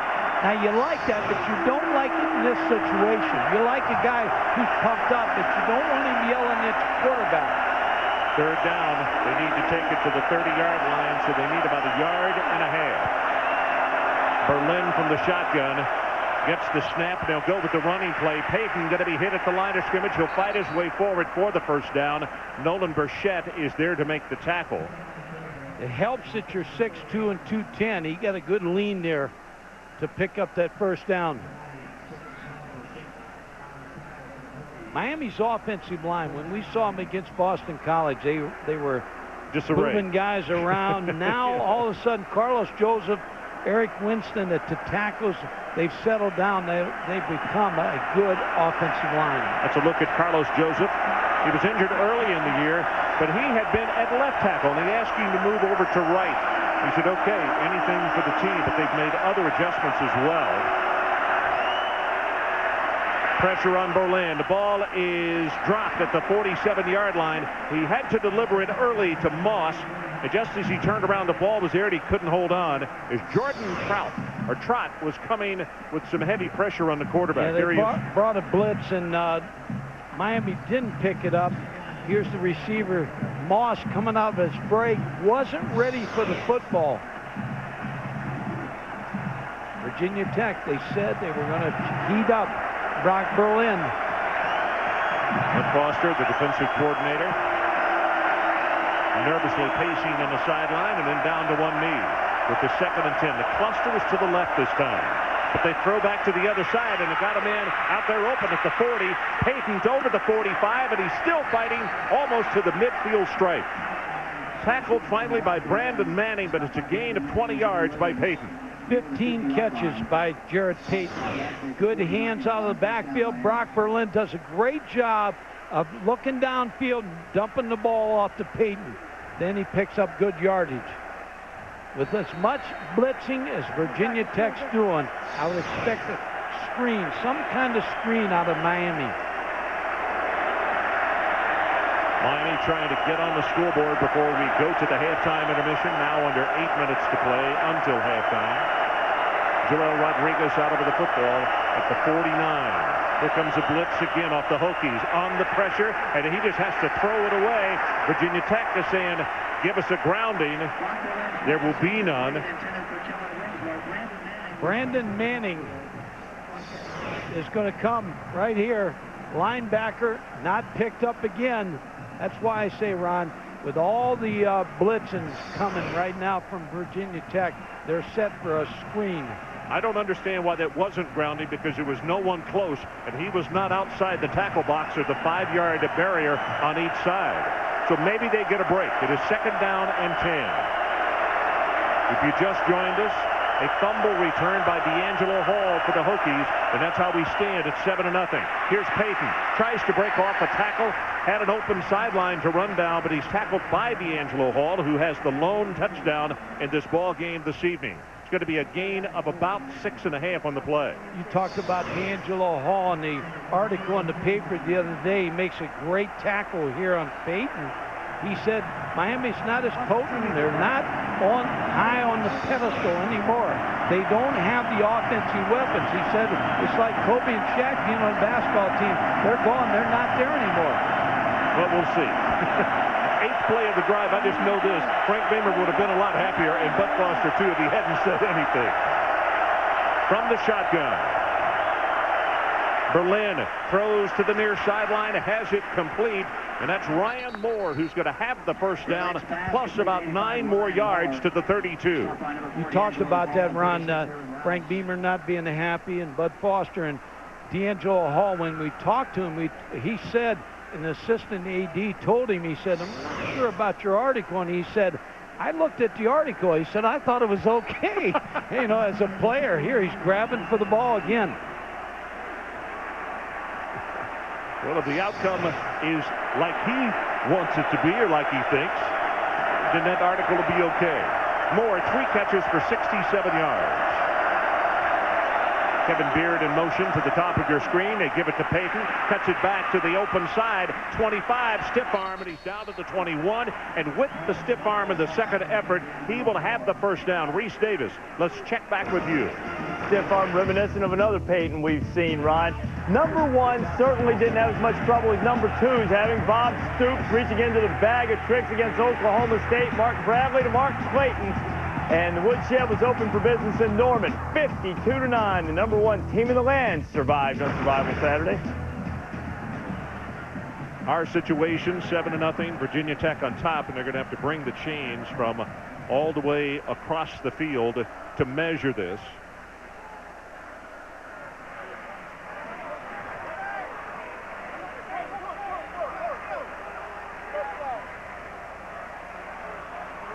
Now they stretch it out, and he's got it by the length of the football. Well, although the Hokies are coming off a loss, D'Angelo Hall said that this is the time to take advantage of a Miami team that he thinks is down from years past. Here's that interview. First-round guys all across the board, everywhere, from the offensive line to the quarterbacks to the wide receivers, everywhere. You know, and like I said, now is the time for everybody to get their licks in now. You know, while they in their rebuilding stage, or they don't have such a high caliber of players. You know, it's time for us to go in there and get our licks in. Back to throw. Berlin has the pass complete, but he threw it low, and Moss had to go to the ground to make the reception at the 17. Now, you're right, Ron. If they win this game, he can talk. But you know what? He must have had a temperature when he said that, because he's not seeing the same guys I'm seeing on Miami's team. No. Kellen Winslow's a first-rounder. And when you look at around the board, Will Fort's a first-rounder. Sean Taylor's a first-rounder. These wide receivers are pretty good players. Second down. The ball at the 17. Jason Geathers, the sophomore out of Delray Beach, Florida, is operating at tailback. They try to set up a screen. Now the pressure, and they get it out to Geathers. Down the sideline, 15 at the 10, and here comes the flag in. And this could be holding against the Hurricanes. Brandon Manning is going to make the tackle. But one of those wide receivers out there on that side, Winslow was talking to the official. He might be the guilty party. There's the call. I felt they would throw a screen with all the blitzing, but I just saw the player blitzing from Virginia Tech, and he read the blitz. They did a good job of defending this. Might have been on Vernon Carey, number 60.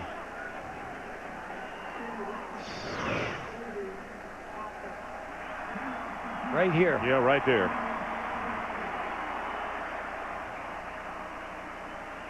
Rodriguez was out there with him, but I think Carey is the man. Carey had been playing at tackle, and they asked him to move inside. And I think the pro scouts will tell you that he actually has improved his position in the draft because he's showing great versatility in the fact that they've moved him inside. He's accepted it and done really well. A lot of times a big tackle will be out there in the open space, and he grabs instead of running through a player. Second down and 16 for the Hurricanes. Pressure off the corner. Berlin going to go long, and Heath overthrows everybody. It'll be third down and long for the Hurricanes. As you could see the pressure coming from inside by Virginia Tech. Burchett in the area and beating him up. What you're talking about right there is continually Brock Berlin's getting hit. He's getting knocked down. Now, you're not sacking him, but you're knocking him down all the time. That wears on a quarterback. Trot checking into the ball game at linebacker, shaking their keys in the stands, wanting this Hokie defense to hold. They need to take it all the way down to the 11-yard line, and a timeout is taken by Miami to make sure they don't get 5 yards added on to what they already have. So we'll take a break. 4:59 left until halftime.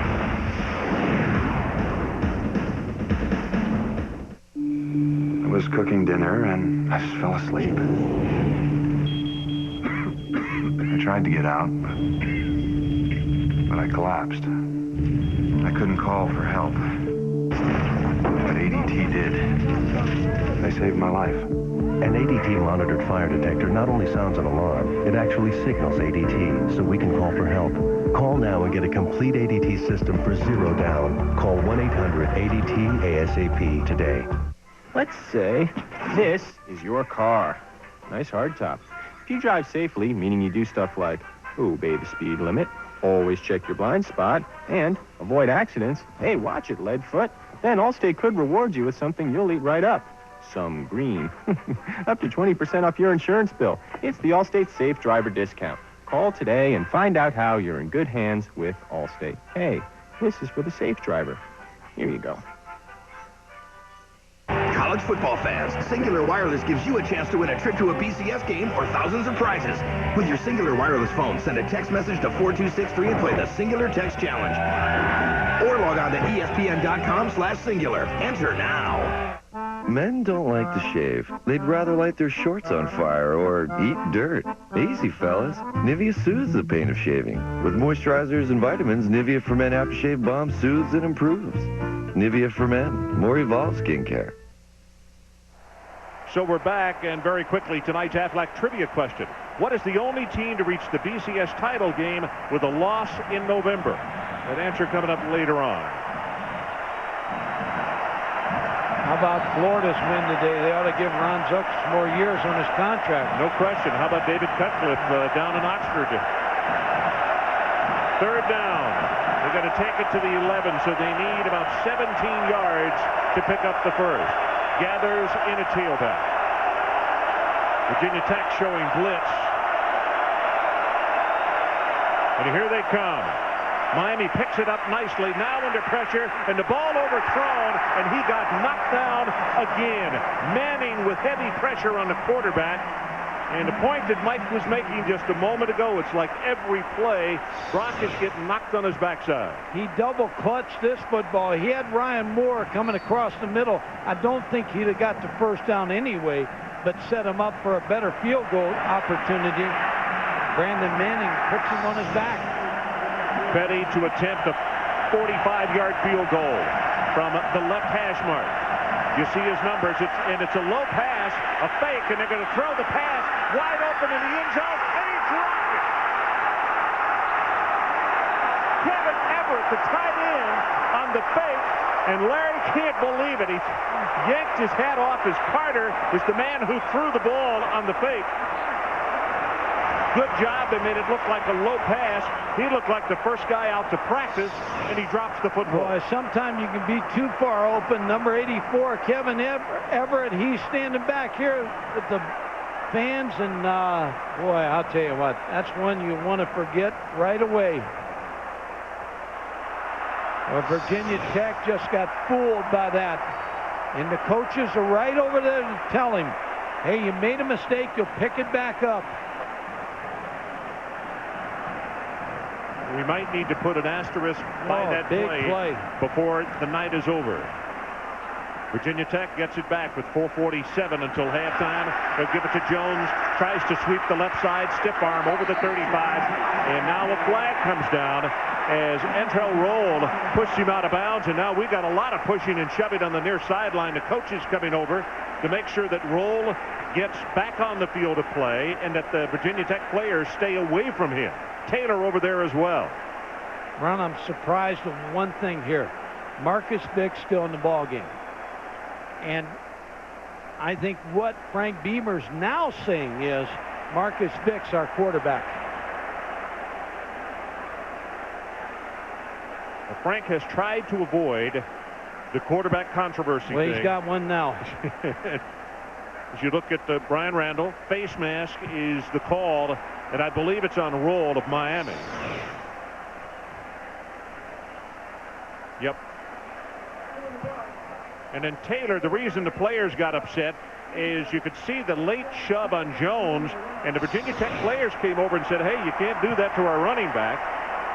And anyway, that's when the heated words occurred. Larry knew that he was going to have his hands full when he came up here when we visited with him earlier this week. And just what he suspected is what has happened this evening. This crowd continues to be a major part of the ball game. The reason Miami, as you stated early, needed to do something early to take them out, Mike. Yeah, they really did. Now they're going to fight upward battle.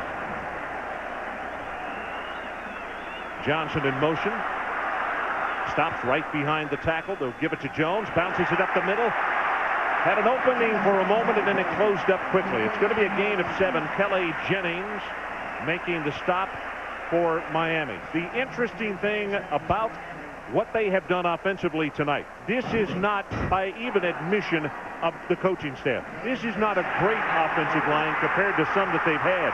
But as you look at that play again on the sideline, Mike, they've done an outstanding job. Their first down runs have been 5 and plus virtually the entire first half. They have controlled the run.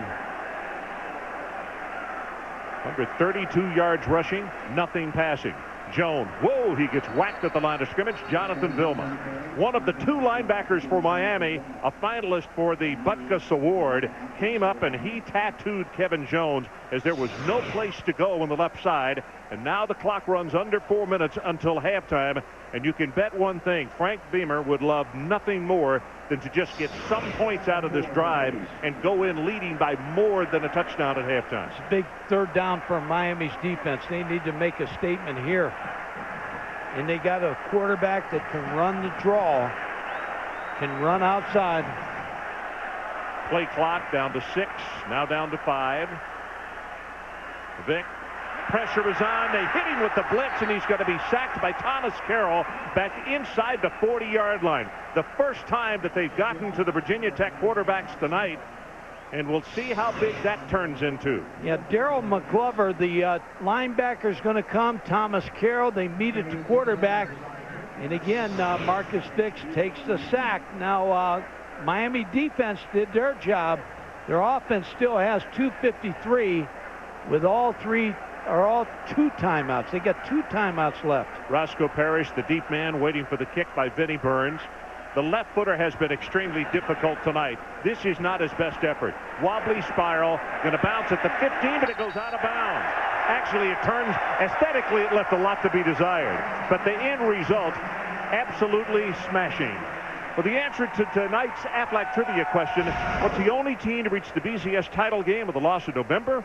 But, of course, that is Nebraska. In the year 2001, they lost on the 23rd to Colorado. The Huskers were rewarded for finishing number 2 in the BCS. They went to the Rose Bowl, and we do that every year, Mike, and we were out there to see a lot of red in the stands, but it was Miami who walked with the national championship. Whoa, was it ever their night? I think Miami's going to come out here throwing, maybe run a draw on first down, but they still, with the passing type offense they got right now, they got to open it up. Kobe at fullback, Payton back in at tailback. And he'll give it to Payton. Straight ahead, hit behind the line of scrimmage. Penetration by Trott. And I'll tell you, Trott has been all over the field tonight and has gotten penetration 3 different times in his first half to mess up plays. Virginia Tech still has all 3 of their timeouts left. So Miami can't sit on the ball here inside the 10-yard line, inside the 15-yard line. They have got to get this ball out of here. You looked at D'Angelo Hall just a moment ago, the cornerback on the left, number 4.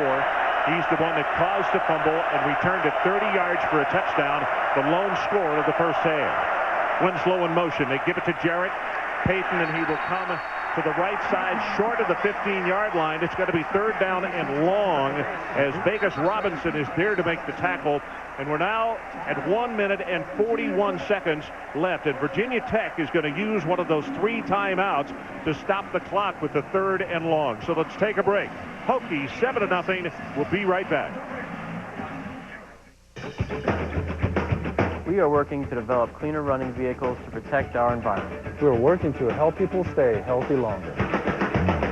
We're working in veterinary medicine to help protect our nation against bioterrorism. We are working to help African communities use natural resources to cope with AIDS. We are working to cure cancer through photodynamic therapy. We are working. We are working. We are working. We are working. We are working.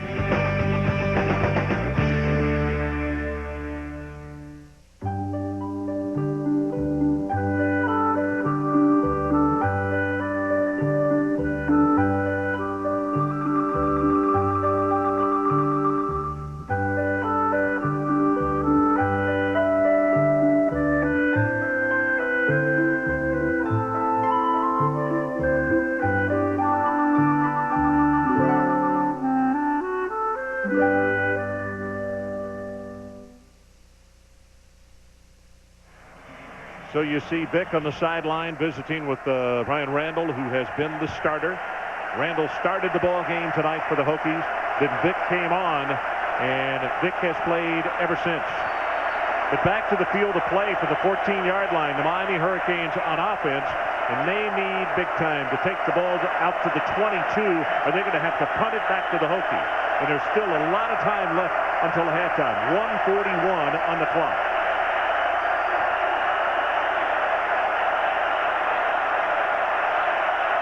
Brock Berlin from a shotgun. No blitz this time, but the pressure is on, and they suck him inside the 5-yard line, and it's Jonathan Lewis. And also Adibi. And now Virginia Tech uses another timeout. That was a bad 3 plays for Miami. 2 runs and try to throw the football, and he lost the football. Took too much time and got sacked. Well, he's going to step up, and you see 83. Adibi actually was the guy that got to him first. Adibi has a younger brother, Mike, by the name of Xavier, who you're going to hear a lot about. They're both from the Tidewater area, what they call area code 757, where a lot of great athletes come into the colleges, also play pro baseball and basketball. It has produced lots and lots of big-name guys. Yeah, DB is a kind of athlete. Wisconsin recruited him as a running back. He's playing defensive end for Virginia Tech.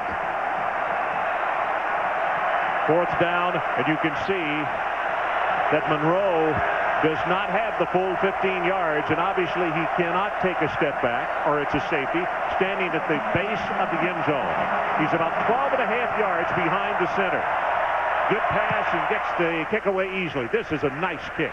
Hanging spiral, and it's hauled all the way back to the 49-yard line. Cuts it back into the middle, and it's going to be stopped. And now here comes a late flag. That's going to be personal foul against Miami. And boy, what a not-so-smart play. Reese Davis, let's check back with you. All right, Ryan, coming up on the Pontiac High Performance Halftime Report, Trev and Mark are with me. Survival Saturday. We'll show you who survived and why. Certainly the Sooners had no trouble, and we'll hear from Chris Lee and Kirk, who are out in Norman. We'll talk about that huge game in the SEC East, Florida getting a huge win against the Georgia Bulldogs. And I'll let you know if anybody in the country can play with the Oklahoma Sooners. I know the answer. I think so far from what we saw on Survival Saturday, the answer is At least nobody they've played yet, guys. Okay, guys. Well, they're stepping off the 15-yard penalty, and this was just a useless, what you would call on the playground, a piling on penalty.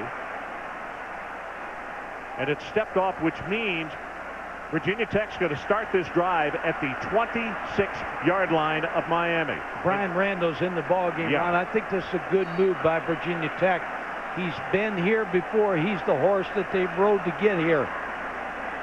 Well, they were inside the red zone earlier, back in the first quarter, and he threw an interception. You could see Miami adjusting on defense. He's going to try to scramble and throws the ball, a very dangerous throw, and it goes incomplete.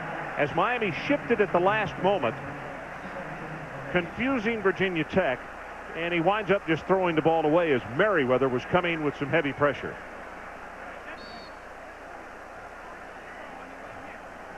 Marcus Vick walking on the sideline and watching what's going on offensively out there. He has played the lion's share of this first half.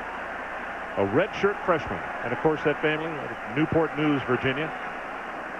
Randall getting his opportunity again. And here comes a blitz right up the middle. They pick it up. Now he's going to try to run outside on the right. Pumps it at the 25 and picks up 2 more yards to the 20-yard line. Santonio Thomas finally forced him out of bounds. Yeah, Maurice Sykes also in the play. Brian Randall made a smart move.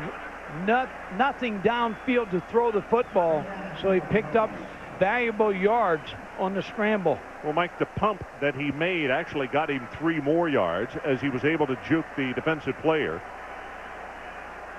For Virginia Tech, 57 seconds showing on the clock until halftime.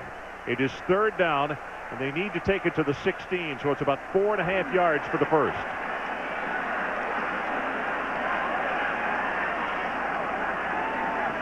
Blitz off the right side. They give it to Jones, hit behind the line of scrimmage, and the man who was blitzing, Kelly Jennings, is right there to engulf the ball carrier, and a really nice guess defensively on the part of Randy Shannon and Miami. Good job by Virginia Tech. Oh, they still set themselves up for points right here as the clock moves under 35 seconds.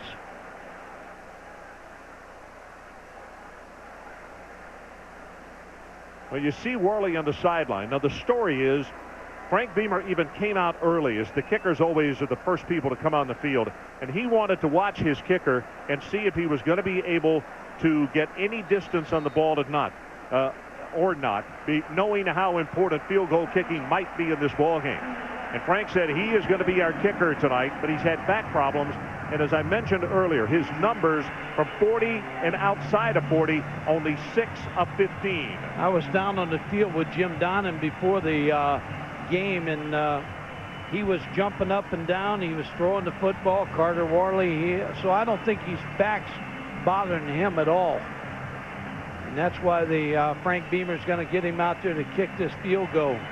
Now, the point is he has kicked as long as 47 yards in a ball game.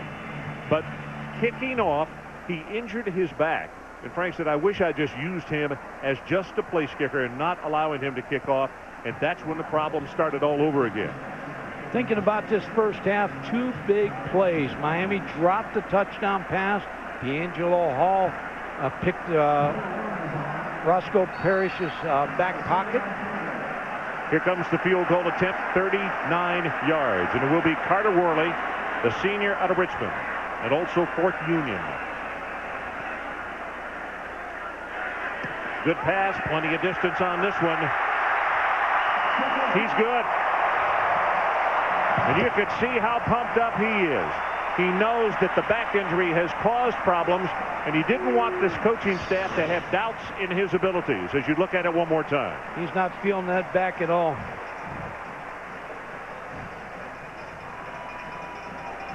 And watch the reaction of his head coach, saying, yep, I knew I was making the right decision because he has been a solid kicker for us all the way through his career, and we certainly didn't want to turn our back on him now. There's a lot of one-loss teams that around the country right now that are getting awfully interested in this football game. Well, I'll tell you this. Virginia Tech is playing extremely well, but there are 30 more minutes of football left here, and there's no team in America that has handled come-from-behind situations any better than this club that's wearing orange pants and white jerseys tonight. Now, Miami's definitely has to get more out of their wide receivers in the second half. This is something that their coaching staff talked about. In fact, Larry Coker said, I'm not calling anybody out. I don't do that to my players. But he said, we only have 6 touchdown passes by wide receivers in 7 ball games. We're not getting the big play, and we need that. Here's the kick. Bobbled for a moment at the 20-yard line. Then out to the 30. Quadrine Hill, the fullback, who was one of the up blockers, picked it up and able to have decent field position. Oh, here's the block, or the field. No, this is the field goal fake, and the ball being dropped in the end zone by Everett. And if Kevin could have dug a hole right there and crawled in it, he would have done it.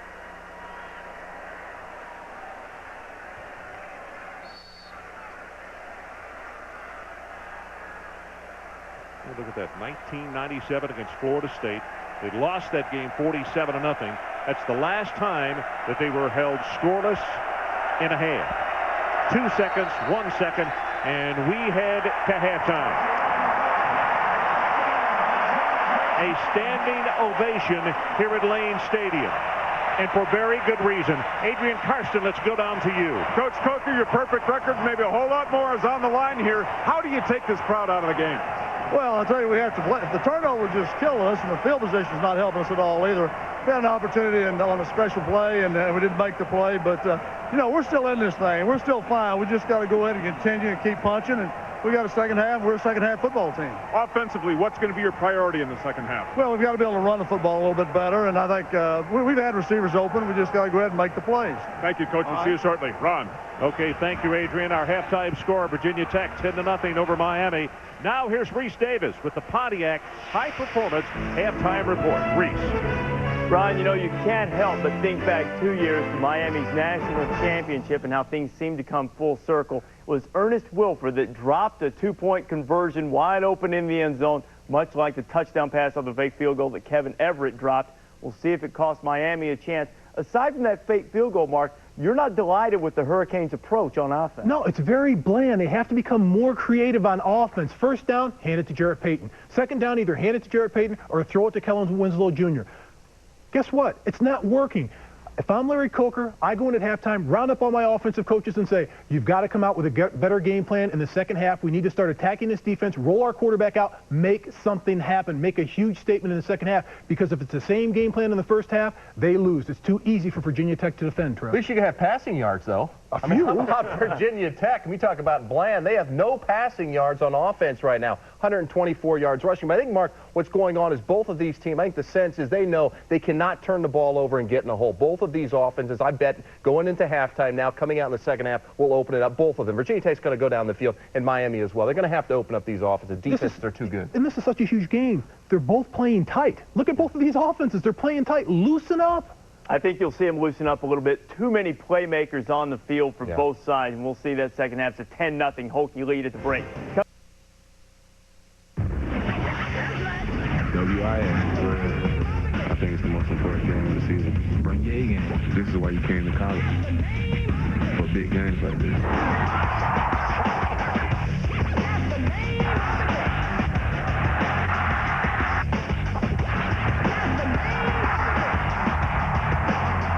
To win. So that's the only way you're going to be satisfied. Well, actually, the name of the game here in Blacksburg is the fact that it was the Hokies who jumped out on top early over the Miami Hurricanes, which that situation is so many times we have seen both on the road and also at home. And Miami has reversed those fortunes.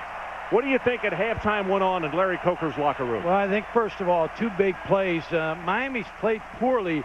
But they haven't played that bad, and they're still only 10 points behind. I look for Miami to come out and start running the football like they did in the first half. They had a nice couple drives. They just didn't cash in. Virginia Tech has not completed a pass and has a 10-0 lead, so you got to be pleased defensively. Well, you saw the graphic that we had back at the end of the first half. It has been a very long time since the Hurricanes have been shut out in the first half. That was 1997 when they were beaten by Florida State 47-0. But the Canes get the ball to open the second half, and a kickoff return from the 7 at Hester. And Hester breaks it open and is finally tackled at the 39-yard line. Tonight's game track being brought to you by Pioneer. And this is what happened in that second quarter.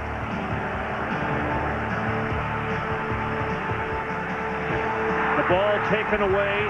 D'Angelo Hall caused the fumble and also picked it off and scored the touchdown. And now here is the fake field goal, and the ball is dropped by Kevin Everett.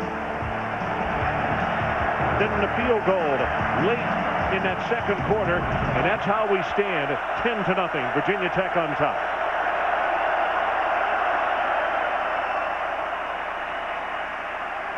Payton with a running play to the right side, going to have about 4 to 5 yards. Eric Green is there defensively to make the stop on him, and he's a little slow in getting up.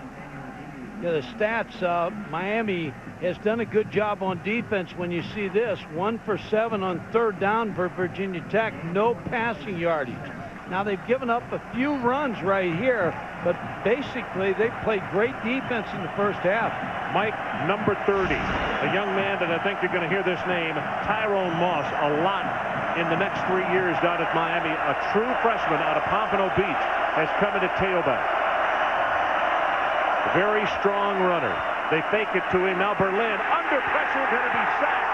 The ball is loose, and it's recovered by Miami at the 38-yard line. Jonathan Lewis is the man who knocked it loose. And I'll tell you what, Kevin Lewis and his brother Jonathan Lewis have done a mighty good job tonight from those defensive tackle positions. Yeah, they're beating the offensive tackles and the offensive guards of Miami on the play-action pass.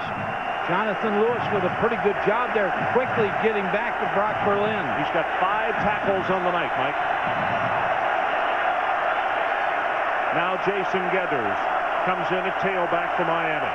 He's got good hands. He's a receiver out of the backfield. Played the wide receiver position.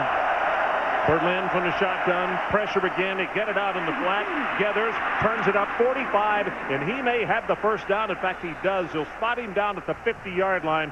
Cullis on the tackle, but it's a gain of 12.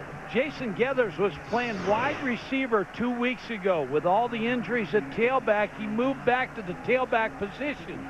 This is a big play because they had third and a long yards. He made the reception, but also made a good move to pick up the first down. Big play right there. Remember last year, Mike, they moved him back and forth between wide receiver and tailback. Very versatile player, but I'm sure he'd like to have one spot and stay there.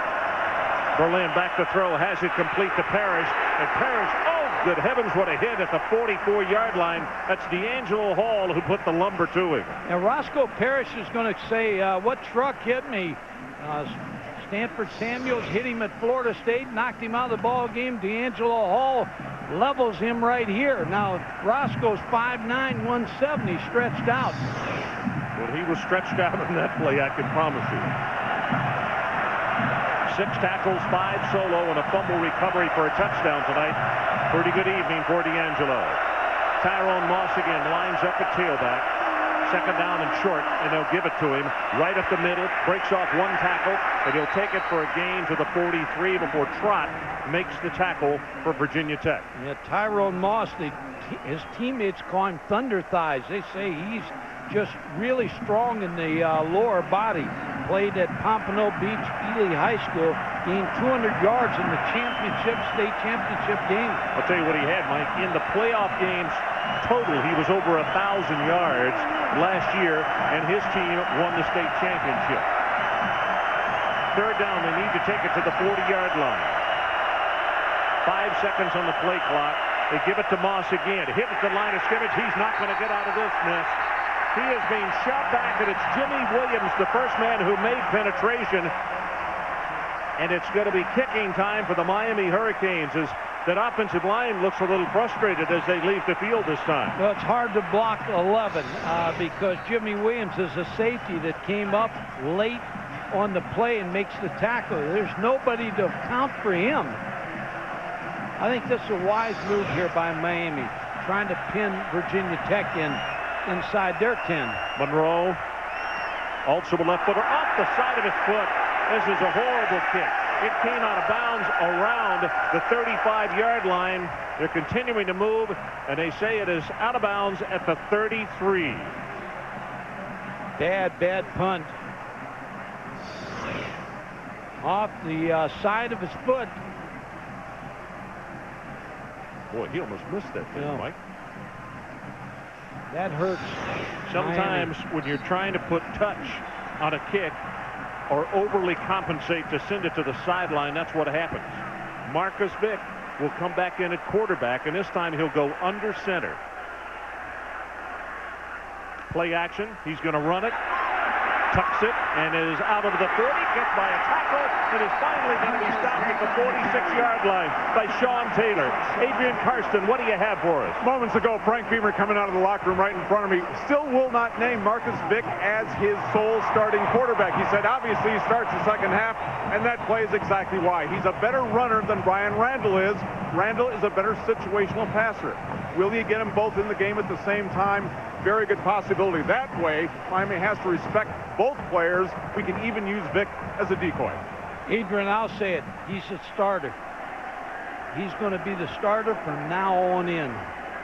Richard Johnson in motion to the top of your screen.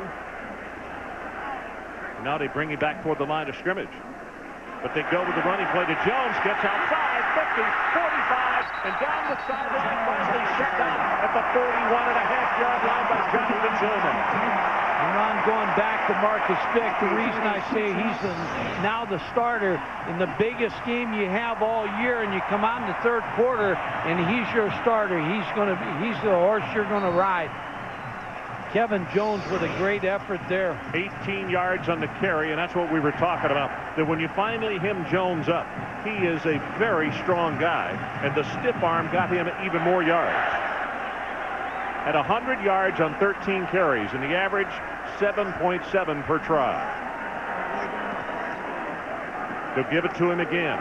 Little stutter step, takes it right up the middle inside the 35. Jonathan Vilma again makes the tackle. Well, when you're the middle linebacker in Miami, you don't get blocked much because you have that solid front four. Jonathan Vilma beats the block of Jake Grove right there. Really kind of faked him out and made the play. 5 tackles for Jonathan Vilma so far tonight. I'll tell you, that's a good matchup between Grove and Vilma. Because Grove, he's a throwback, Mike. He is a very physical guy, and he goes to the whistle. Here they come with the option, and he pitches the ball badly. It is going to be recovered by Miami at the 47-yard line, and recovering it is Thomas Carroll. Sometimes when you have a quarterback that hasn't played that much, he'll make mistakes for you. Daryl McGlover makes him force, and it forces fumble because Marcus Vick, when he came down on the option, he was not ready for McGlover. So let's take a timeout. 9:35 left in the third quarter. Hokies 10-0 but they blow another golden opportunity.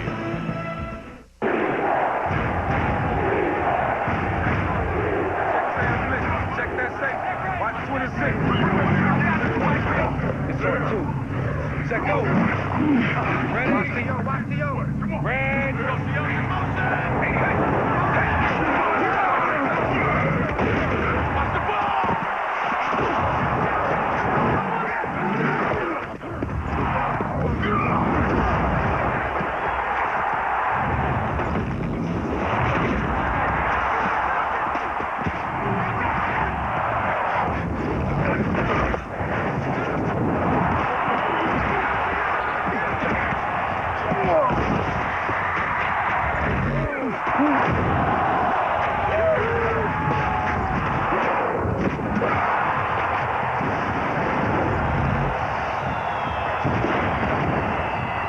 You got a block. Man, I thought you were gonna run.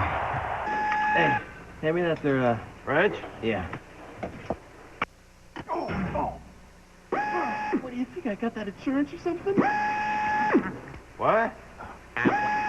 It puts money in your wallet in case you're like, flat on your back. What? Never heard of it. Well, you can get it at work. Get what?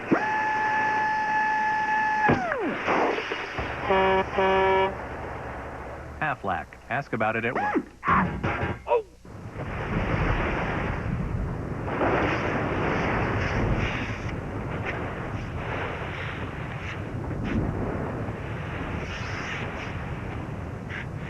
Where does reality end and pure vision begin? A Pioneer plasma display can deliver more than 1 billion colors, taking high-definition television to a whole new level. Pure vision. Sound, vision, soul. Pioneer. So we're back as you look at Randall and Vic on the sideline. Clever came in and made such a good play so quickly. Vic didn't have time to think, and his reaction was not good. We'll see if it winds up costing them points. This is the best starting position for Miami all night long. Berlin under pressure. Gets by the defensive end, gets the pass off, and it's picked off. That's Green. Eric Green. 20, 10, touchdown, Virginia Tech.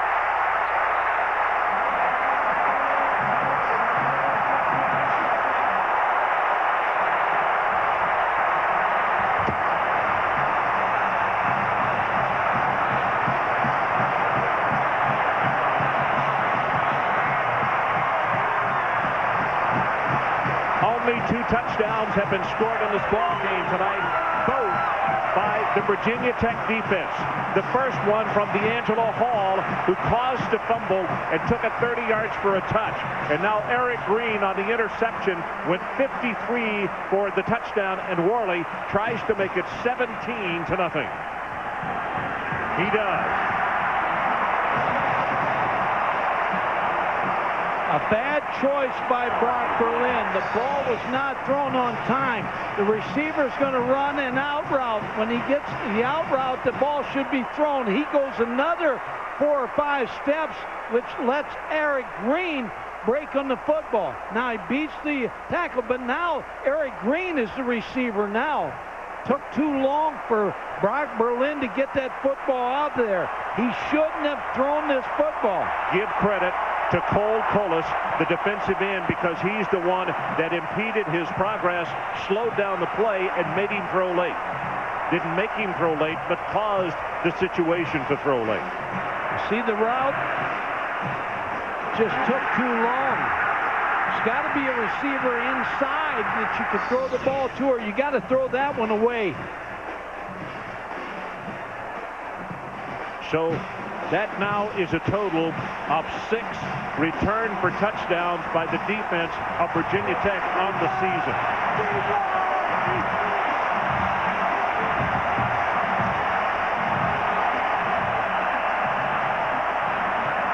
Brandon Pace will kick it off for Virginia Tech. 9:22 to play, third quarter.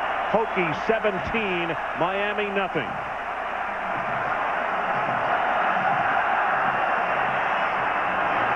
Very high and at the goal line. This is Hester.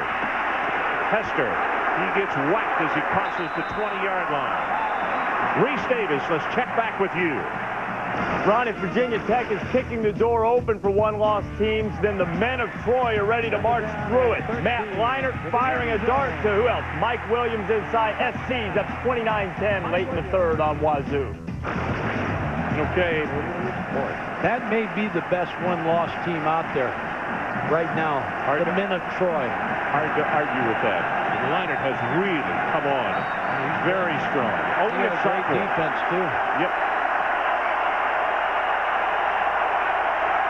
Now this crowd even louder than before, if that's possible.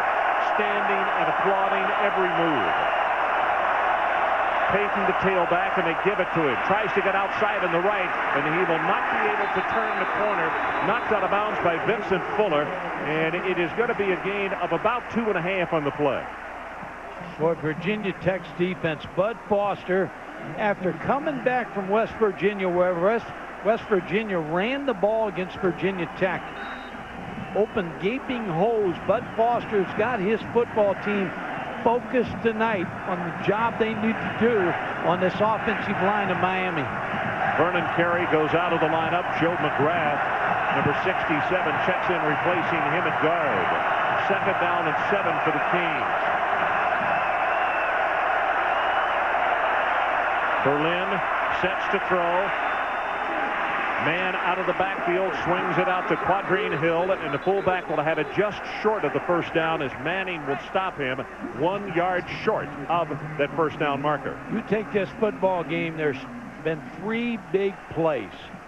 The fumble by Roscoe Parrish, the drop pass by Everett, and that interception by Eric Green. And that's the reason that score is the way it is right now.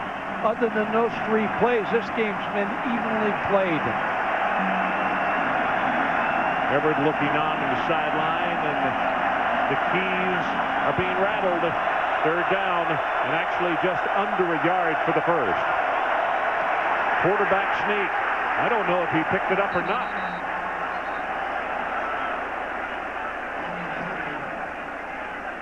Not a lot of movement at all. The front 4. Adibi got penetration. From Virginia Tech has just owned the line of scrimmage.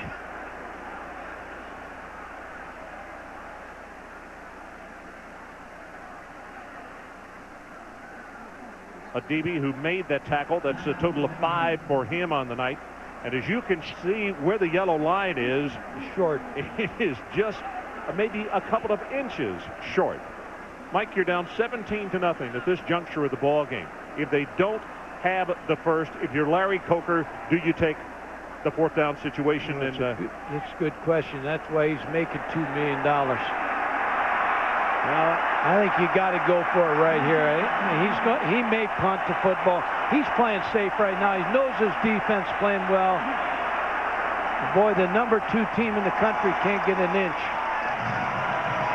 But if you don't get the inch, the game's over. Well, I started to say, you can't give it away in the 3rd quarter, and that's what would happen if you don't pick it up. No, but and you Virginia need something Tech comes good to back and happen scores. right now. Yeah. They're reeling a little bit. They're like a boxer. It's been knocked all over the ring. D'Angelo Hall drops deep. What Larry Coker would like to have is that 3rd down play again. Instead of a quarterback sneak, give the ball to the back.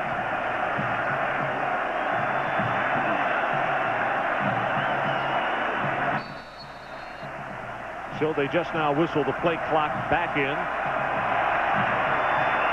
The game clock at 8:56 left of the 3rd. 5th punt of the night by the Hurricanes. And this one is off the side of his foot as well. The last one very short, and this one's going to hit just across midfield and then go dead. Boy, all of a sudden, Brian Monroe with a couple of really bad pop-ups on punt attempts. Let's take a timeout following a 24-yard punt. 17-0, Virginia Tech on top.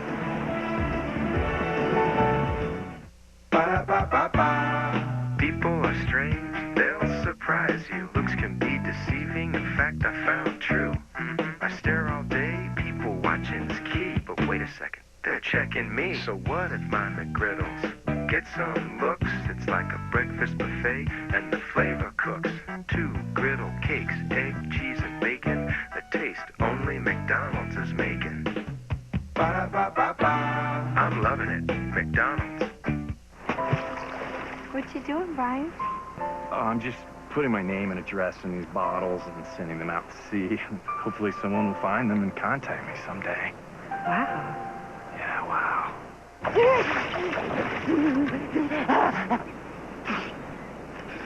Why?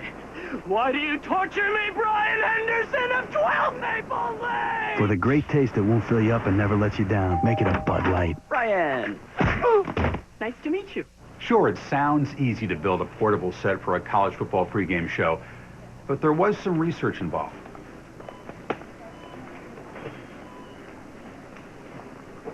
Hey, this might work. Nah, no. Huh? No. Hey, what about this right here? Yeah, nice.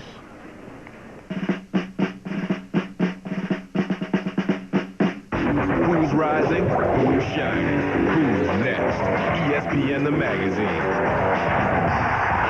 On newsstands now. ESPN's College Football Saturday. Brought to you by McDonald's and by Bud Light. For the great taste that won't fill you up and never let you down. Make it a Bud Light. So we're back at Blacksburg. The Hokies on top, 17-0. Total offense, Miami 176, and for Virginia Tech 149. But you also have to look at 2 turnovers, a fumble return for a touchdown, and now an interception return for a touchdown. Marcus Vick returns to work at quarterback. And Jones will take it straight up the middle. DJ Williams, one of the linebackers, makes his second tackle. In fact, his first tackle was one of the opening plays of the night and has not had a stop since.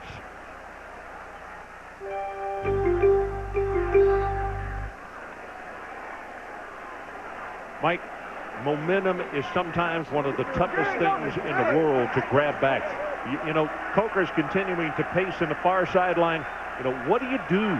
Their defense is going to get them back in this game. If they're going to get back in, their defense is going to get them back in. 2nd and 8. Here's Vick, tries to run out of trouble and cannot get out of harm's way. Baraka Atkins is the man who finishes him off. And you can see a lot of white jerseys around him on the plate. DJ Williams is also there as well. This will be an interesting call right here for Virginia Tech, because with a 17-point lead and your backup quarterback in, if you're going to throw the ball, you want to throw something safe. A name that we have not called much at all tonight is Vince Wilfork, the big 346-pound junior tackle out of Boynton Beach.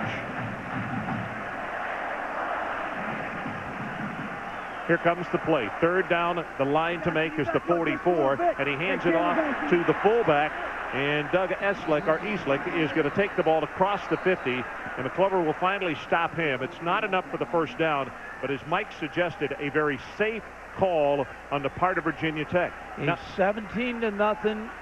Miami's offense looks like they're stumbling around right now.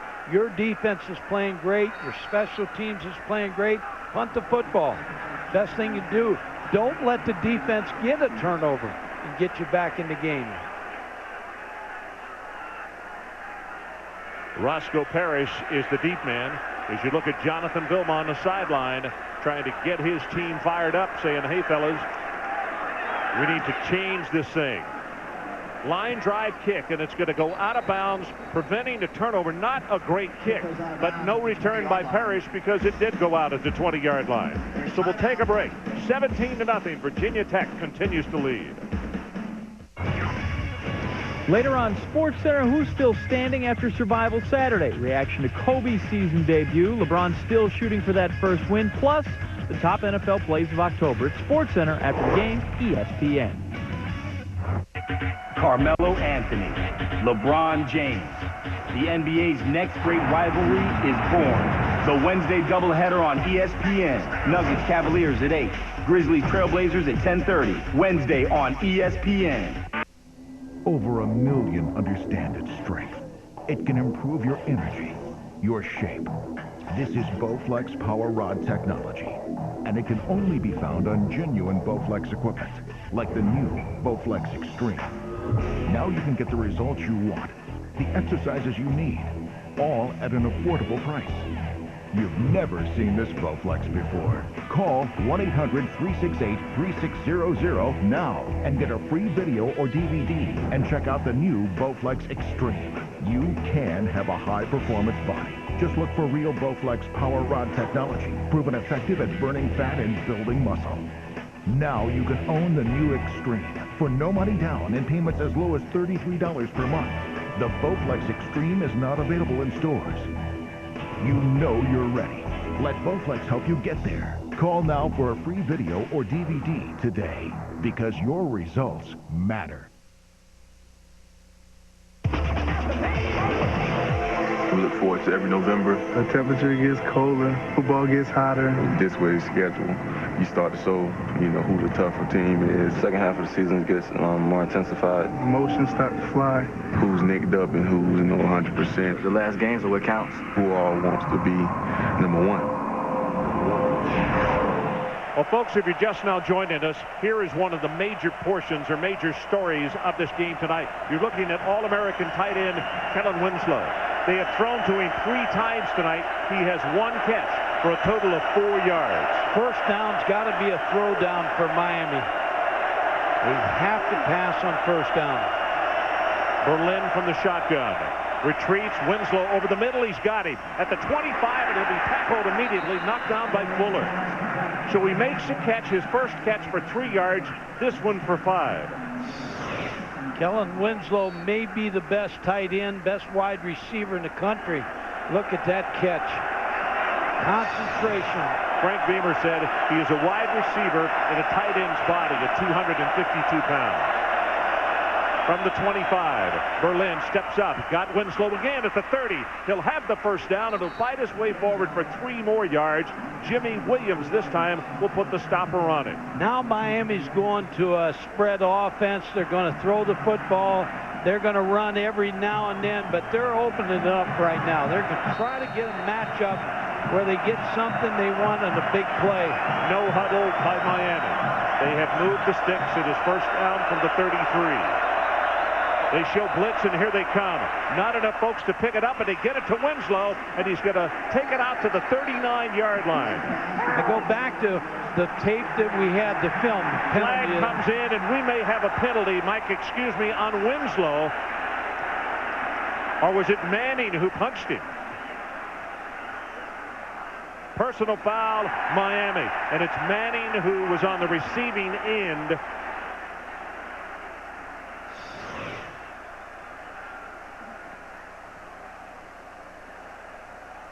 There's the penalty.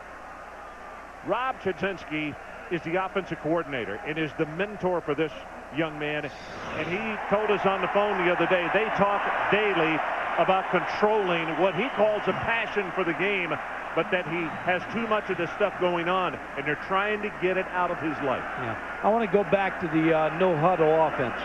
When your offense is not running, you're sleepwalking, this is a way to get them out of it. Right here, the no huddle.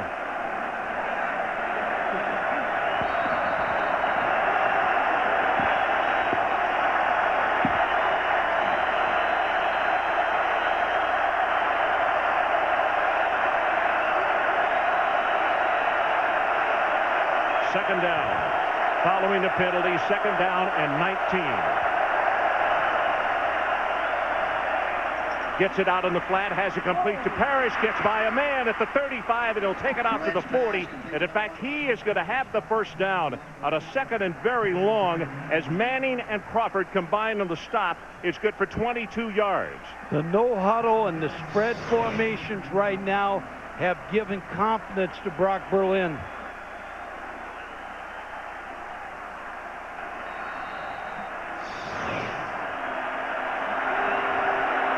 The numbers on Berlin, 16 of 24, 164 yards, and the interception touchdown.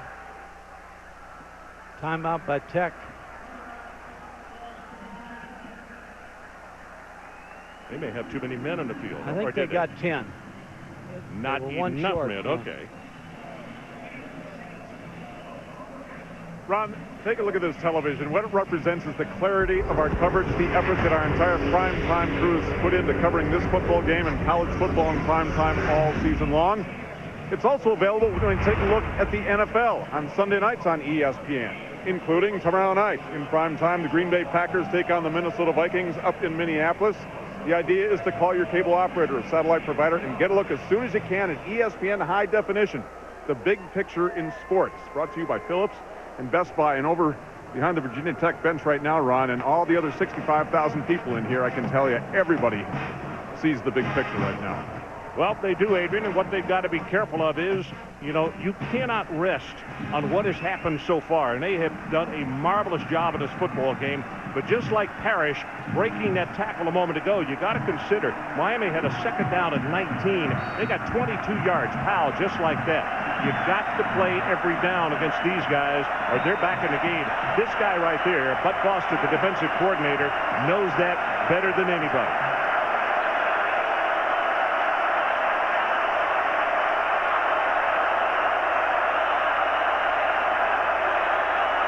Berlin again from the shotgun. He wasn't ready for the snap.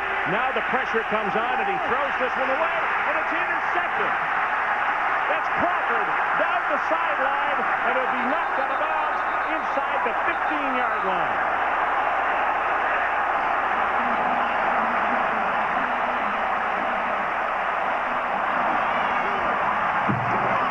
Why would he throw it, Mike?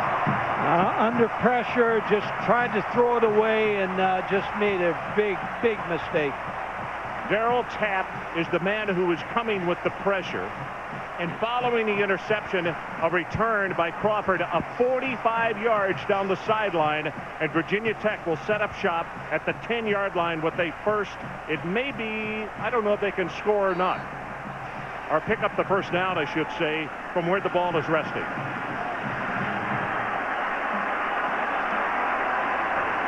Two tight end alignment, I formation. Marcus Vick operates at quarterback again.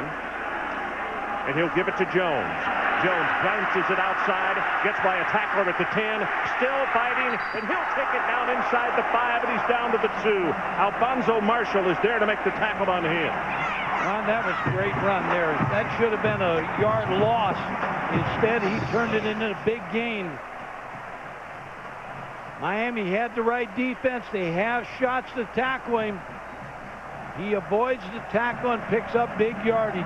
Roll finally pushed him out of bounds. Nice job by Eastlick, the fullback, with the block. But boy, the strength of Kevin Jones, you could see it on that play right there. Straight T, two tight ends. And they'll give it to Jones. Left side at the 2, at the 1. Touchdown, Virginia Tech.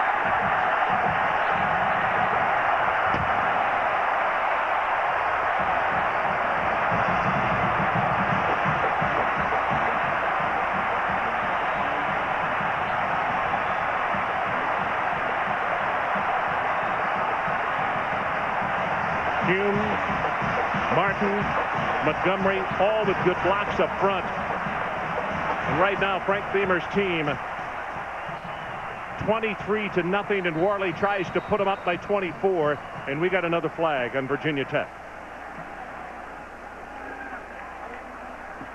Virginia Tech has played well tonight. I don't want to take anything against them, away from them, but sometimes more games are lost than won. And I think Miami tonight has made so many big errors. When they make an error, it's a big error.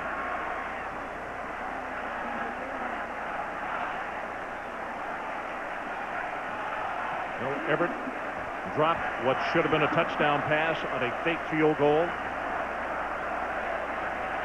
Tells it all right there. D'Angelo Hall knocked the ball loose, recovered his own fumble in the air.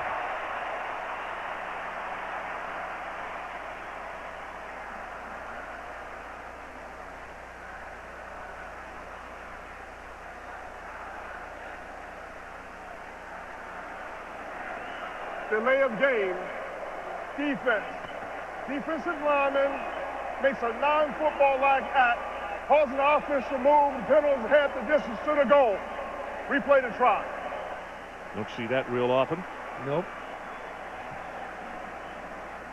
So Worley gets an opportunity to make another attempt at the extra point, trying to put them up on top 24-0.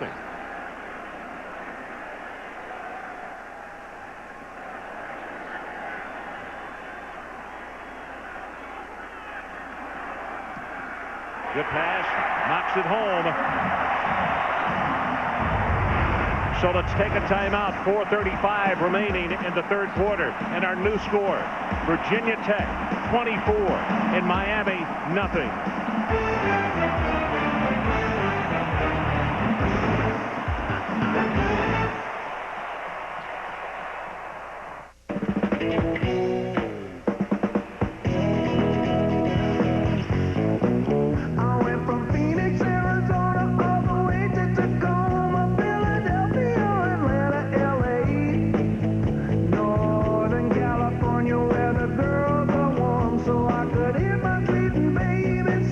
Wrangler 5-star premium quality denim.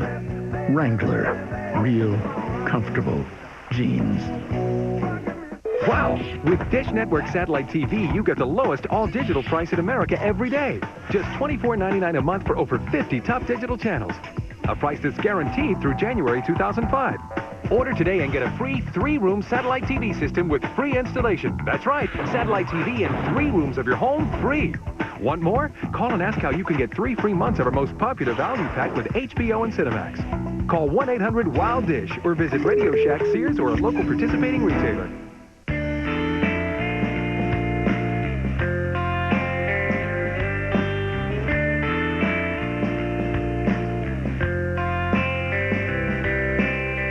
Visit Weston.com, member of Starwood Preferred Guest. Taco Bell's Zesty Chicken Bowl. Grilled all white meat chicken, seasoned rice, cheese, lettuce, and Fiesta salsa. Made right when you order it. For a fresh taste, it's hard to top. Show off. For fresh made taste, think outside the bun. So we're back in Blacksburg, and Lane Stadium is truly alive. 24-0. Virginia Tech on top at the 4:35 mark of the third quarter. That sign right there says a lot. Can you handle the Terror Dome? This place is loud. There's no question about it. There are a lot of loud places in the country that we are fortunate enough to get to do football from. But this one, since they have closed in the south end of the stadium, they lock in what was already a very noisy place. And Pace will kick it off for Virginia Tech.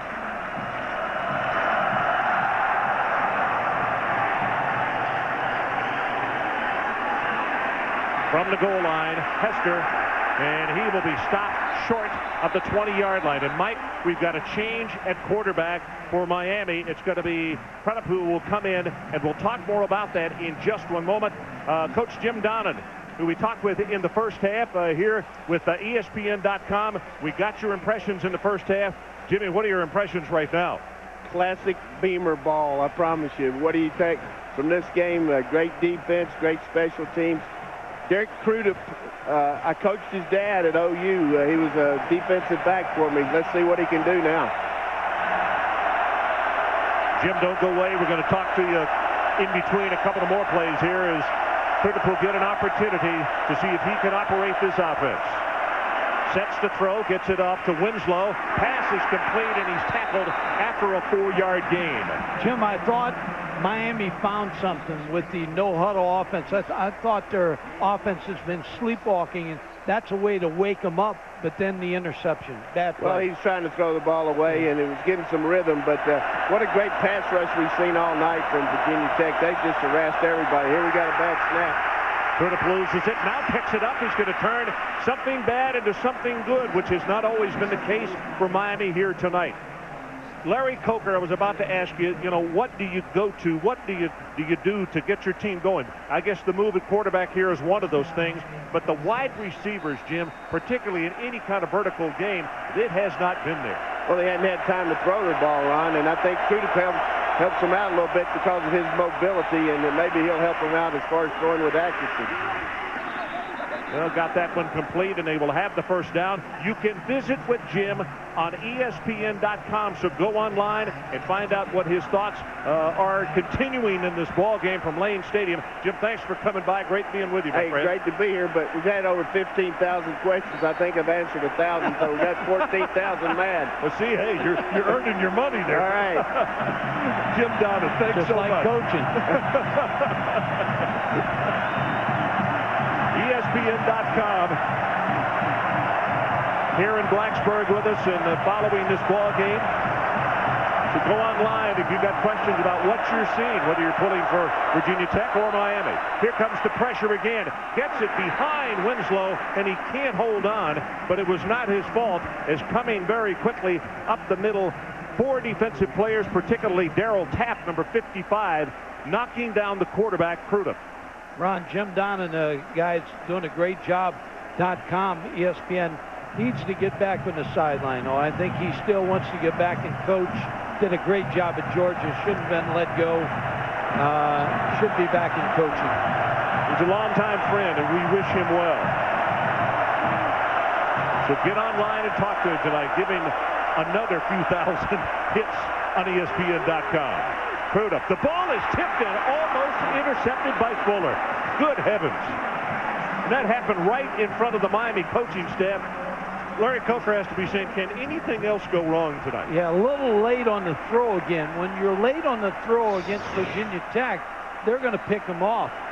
Fuller sitting right there. It's a little late, and he's right in the throwing lane of Kellen Winslow. See, too late. The break was made. Ball's not there. Third down. They need to take it to the Virginia Tech 40-yard line.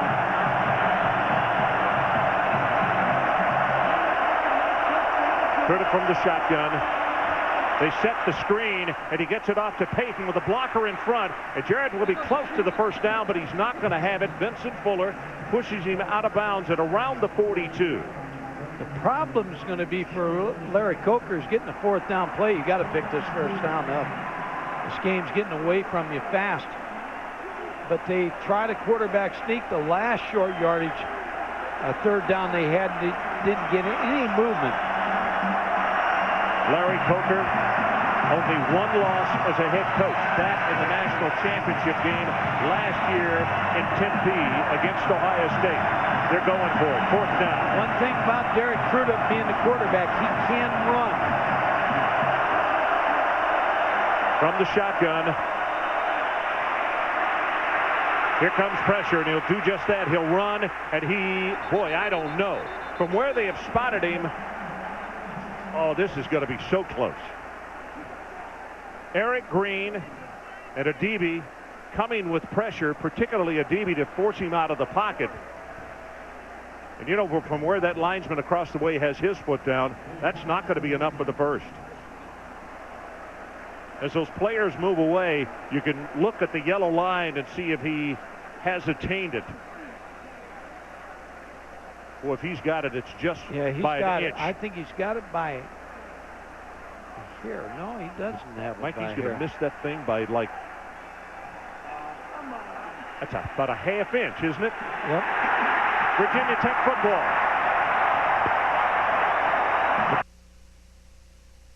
The running threat, a quarterback that Brock Berlin does not give you. He makes a great effort to get to the first down marker, a little short. I'm not sure he got the best spot in the world either, Mike. Neither here nor there. The call makes it official. Virginia Tech will take it over, and the Hurricane offense is stopped and sent to the sideline again. Now Virginia Tech on offense, they just want to make this clock run.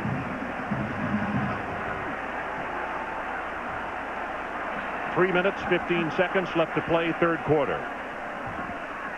Vick hands it off to Jones, goes straight ahead, maybe a gain of 2. And Reese Davis, let's check back with you. Well, Ron, it looks for all the world as if number 2 is going to go down, and somehow, some way, Ohio State, ranked 7th in the polls, survived against Penn State. Michael Jenkins with a touchdown catch from Scott McMullen late, 21-20. Number 7 survives. Number 4, Georgia, does not. And number 5, Florida State, still lurking around after blowing out Notre Dame.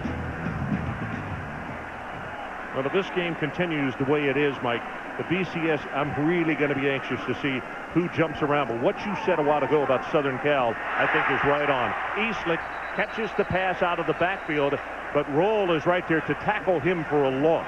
I think USC will be up there now.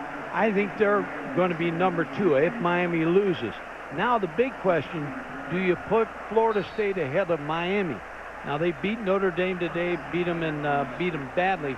I don't believe when you play on the field, Miami beat Florida State. There's no way you should put them ahead of Miami. Well, that's a good point. Well, the coffee cups will be rattling on Tuesday. 3rd down. They're going to take it just across the 50-yard line to keep this drive going. Vick, there's a blitz off the corner, gets by that first man. Now in the open field, hang on. 50, and he just dived. Very smart play to go to the 46 and pick up the first down.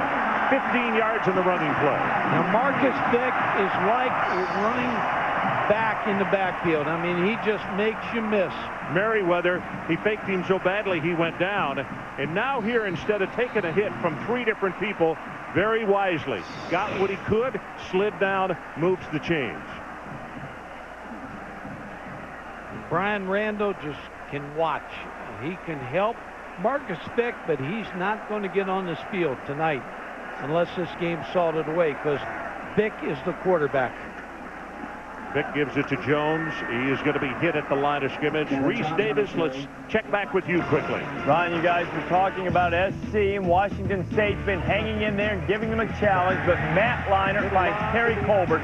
Last 5 games, Leinart has 16 touchdown passes and only 1 interception. Men of Troy up by 20 about halfway through the 4th. Well, they're impressive. Now, there's no question about that. Jim Donnan told me they don't want to be called Southern Cal. They want to be called USC or Men of Troy. Well, they deserve to be called whatever they want to be called the way they're playing. 2nd down and 10, and the clock is being stopped, and the timeout is being called to avoid a delay of game. Now, the Miami streaks it around the line here tonight as we look up and see 41 ticks left on the clock. Road wins 18, home wins 26, in the conference 23, and regular season victories 39. All longest in Division 1A. Nor those road wins. When you can win 18 games on the road, they've kind of controlled things in the Big East for a while.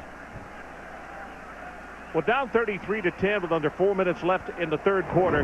Miami, led by their quarterback Brock Berlin, looked to come back. Here, he's going to hit Kevin Beard, 26 yards and a touchdown. And the Hurricanes drove down the field again, this time Ryan Moore. And that makes it 33-32, and then Gore sealed the victory with a 12-yard touchdown run, and Miami won it 38-33. Now, the reason we show you that video is that's what these kids are capable of in a very short period of time. But I have to admit, the focus doesn't seem to be there tonight that they had that night in the Orange Bowl against Florida. No, and the big question is Berlin going to come back in. But when you look at Virginia Tech's defense, Florida, when they allowed Miami to come back, very young defense. This Virginia Tech defense, I don't believe is going to allow Miami back in this football game.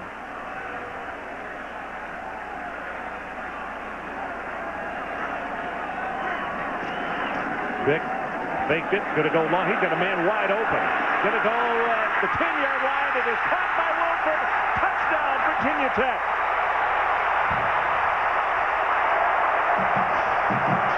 Sean Taylor bit, thinking it was going to be a run, and I was about to say to you, we have not called Wilford's name tonight. Now we have. First pass completion, I believe, for Virginia Tech tonight. 2nd tonight, so you can start to pick up the hymnals around this one. Dire straits. Don't run off the audience now. No, we still got another quarter. I'll tell you, Virginia Tech's running them off. Worley to attempt the extra point. And he does. 34 seconds left in the third quarter. And we're going to hold it right here, and let's take a couple more looks at this touchdown. Well, Marcus Vick is electrifying this crowd, and caught Ernest Wilford, the best long-distance receiver on this Tech football team. Sean Taylor, safety, made a great effort to knock that ball away. Well thrown by Marcus Vick. Look at Marcus's reaction after he throws the touchdown. You think that redshirt freshman's not happy? He has arrived. Yep. This is his coming out party right now. You know, you got to be happy for a young man by the name of Ernest Wilford as well, because he came here as a defensive end.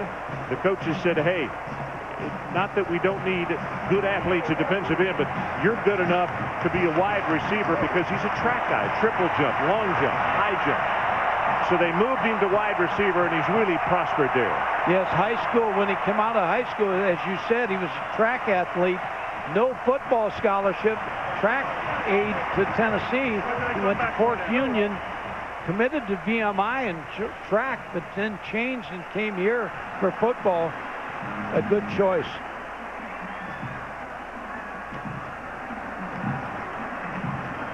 So Pace will kick it off.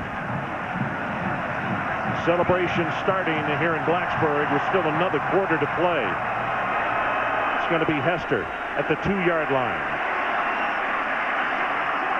Hester out of the 30 to around the 32.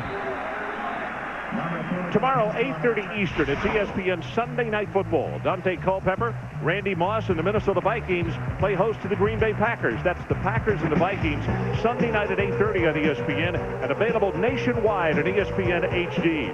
And it all starts with NFL Primetime, presented by Miller Lite at 7:30 Eastern. Ron Franklin, Mike Gottfried, Adrian Karsten coming to you from Blacksburg, Virginia. With 27 seconds showing on the clock in the third quarter. The Hokies 31, Miami nothing.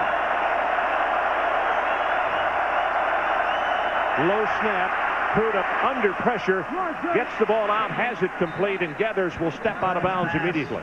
The thing Bud Foster's defense has done tonight, they have not allowed big plays.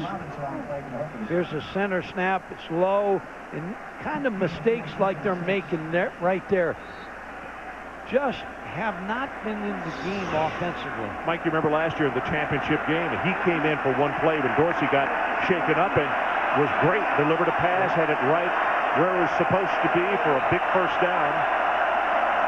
Waiting for his opportunity. Blitz off the corner, going to try to run it. Nothing to the left. He'll take it back to the right. Short of the first down by about a yard. Jonathan Lewis making the tackle for Virginia Tech. And that'll be the final play of the third quarter. Four fingers go in the air, and this crowd will start coming to their feet again. Here they come. 15 minutes left. The number 2 team in the nation in jeopardy as far as all kinds of streaks. We'll talk about them more when we get in the fourth quarter. Hokies 31-0. Snoop Dogg guest stars on Playmakers, Tuesday at 9 p.m. on ESPN. Lily, did you see who took your sister? You were... On November 26th, my granddaughter was stolen 2 days ago. Their only choice... Can you track them? Yeah. ...will be to risk everything. Man who did this is a witch. You're scaring her. She needs to be scared, and so do you. From director Ron Howard. Right now! The Missing. Rated R. Opens everywhere November 26th. I'm a giver. If somebody's feeling it, I give them the rock. When the man cuts back door, I give him the no-look ooh. When someone thinks all I'm gonna do is give it up, I give him a little woo, woo. My name is Barry. Steve. My name is Starberry. I create momentum. NBA Live 2004 with Freestyle. Rated E for everyone. I create with freestyle. EA Sports. It's in the game. All right. Thank you. Oh, boy. These burritos are a bit smaller than we expected. We're hungry. Maybe 10? Yeah, 10 more. All right, this should do it. That's good. Did you order some? Big breakfast burritos. Sonic's got them, others don't. I will not be afraid of the dark. I will not feel guilty leaving my dog alone. I will know my children are safe. I will finally be able to relax. At ADT, we help more people feel safe in more ways than any other security company. A single ADT system can help protect your home and family from burglary, fire, and carbon monoxide for $0 down. Plus, save up to 20% off your homeowner's insurance. Call 1-800-ADT-ASAP. Firewall. Like that could stop me. Once I got her account number, I couldn't spend fast enough. 64-inch plasma screen monitor, 10 4.2 megahertz wireless routers, and $20,000 to complete my robot. My girl robot. This is gonna be the best prom ever. Introducing Citi Identity Theft Solutions. Free with any Citi card. Help getting your life back? That's using your card wisely. Men don't like to shave. They'd rather light their shorts on fire or eat dirt. Easy, fellas. Nivea soothes the pain of shaving. With moisturizers and vitamins, Nivea for Men Aftershave Balm soothes and improves. Nivea for Men. More evolved skincare. All of you just come in from dinner or some other activity on this Saturday evening, November the 1st. Take a look at those scores by quarter. 31-0. Virginia Tech leading Miami, and we still got another quarter to go. Derek Crudup, the junior out of Deerfield Beach, Florida, at quarterback, throws this one complete, got it to Moore, and Moore will be pushed out of bounds shy of the 50. Tonight's game track being brought to you by Pioneer. Well, here's an interception. Green picks this one off. As Berlin got forced out of the pocket, threw a pass he should have held on to. Fuller with that interception. And in fact, Fuller is a player who is down on the field right now, which we'll talk about in a moment. And then Vic connects with Wilford for the touchdown to make it 31-0. Only the second pass completion of the night. And you can see them attending to Fuller down right near the hash mark in front of the Virginia Tech bench. Just think of that, though. 2 pass completions, and you got a 31-0 lead. And if somebody had told you against this Miami team that you were going to be able to do that, and going into the fourth quarter you'd have a 31-point lead, you'd have him drug tested, wouldn't you? Well, D'Angelo Hall, now he said it, but I would have had him tested or thrown a net over their head. But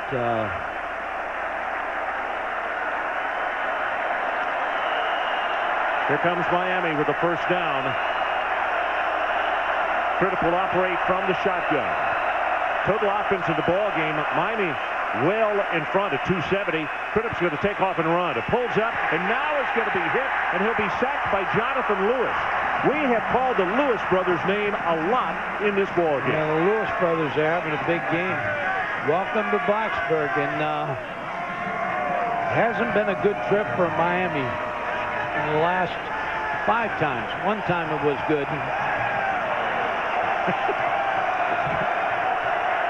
You think the guy's better looking in the picture or in real life? Got this pass complete across the 50-yard line. Green is right there to sling Moore out of bounds.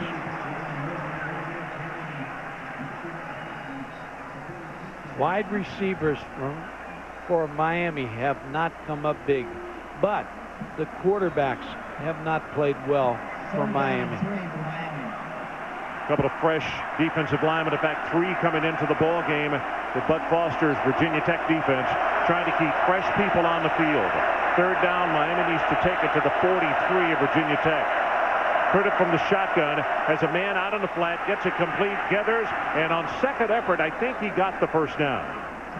Nope, they're going to say he stepped out of bounds short of the marker. Tim Sandage putting pressure, and also Vegas Robinson helping out and pushed him out of bounds. Well, Virginia Tech has just flown to the ball. I know they coached that. Bud Foster has looked to pursue. Now they have another 4th down situation. I believe they're 0-2. 0 for 2 and 4th down conversions. You're exactly right. And this crowd coming to their feet again and trying to help out this Hokie defense.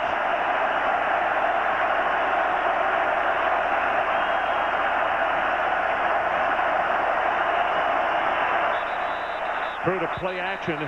Wants to throw. Going to go long as the flag is down. And delay a game, I believe. Oh, my goodness. And they wasted a play because they had Kellen Winslow open.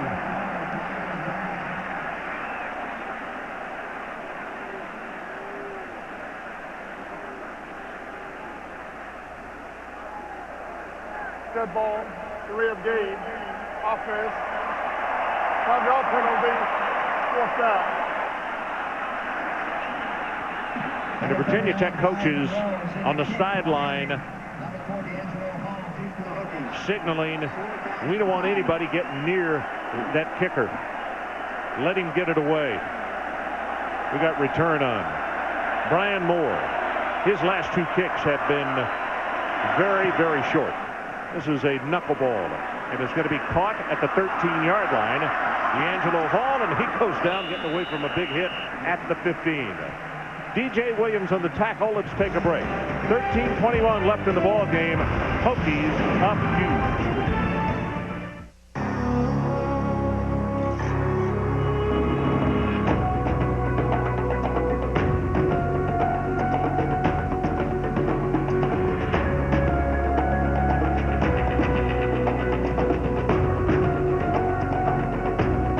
Be there first, where no sports sedan has been before. The all-new 270 horsepower Acura TL, a higher form of performance. Why do we work? Why do we get up every day and leave the people we love? At the Principal Financial Group, we know you work for more than just a paycheck. For 120 years, the Principal has helped people keep more of the money they make and do more with the money they save. You work hard. We make work hard for you. The Principal Financial Group. We understand what you're working for. Okay, one more time. Where do we stand? Less travel. More video conferences. Limit the cell phone minutes. That's not good enough. We're not leaving this room unless we can cut something else. Can they really keep us here? What about all this stuff? What stuff? All this stuff. What does it cost to create all this? Time, effort, people. How much? It could be millions. Millions. Come on. Hey. I just wanted to say, I love you. Same here. You know, me too. Ditto. Hello?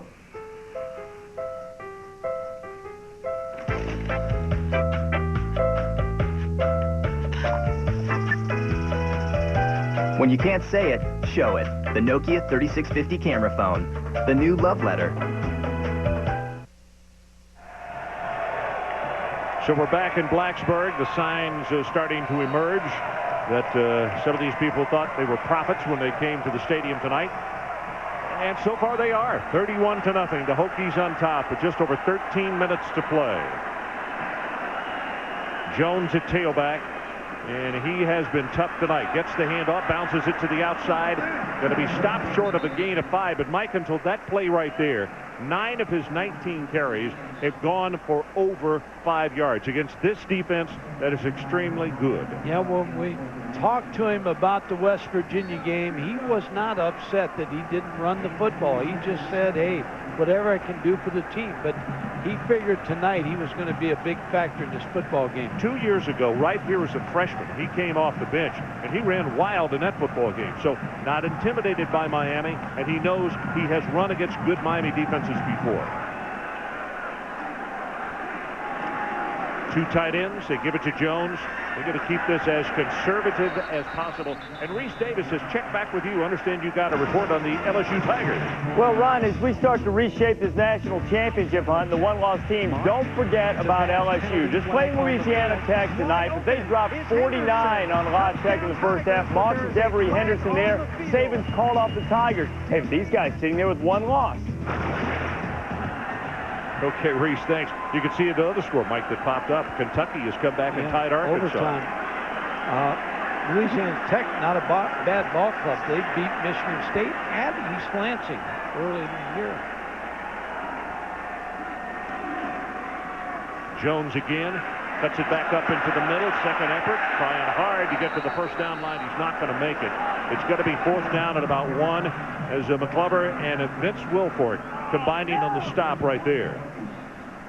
Survival Saturday. A lot of people not going to survive.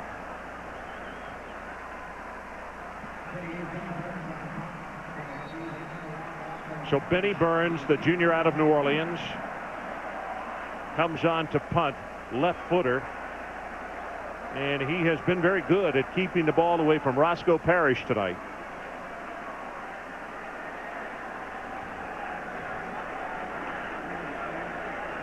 Sixth time that Virginia Tech has had to punt it away. They're coming after him. Gets his kick away, driving spiral, turns over, and Parrish from the 30. Tries to go to the left, covered up there. Parrish goes to the right. Frank Beamer special teams just are really difficult to handle sometimes. And again tonight, they have come up big. 31-0. Hokies on top. Let's take a break.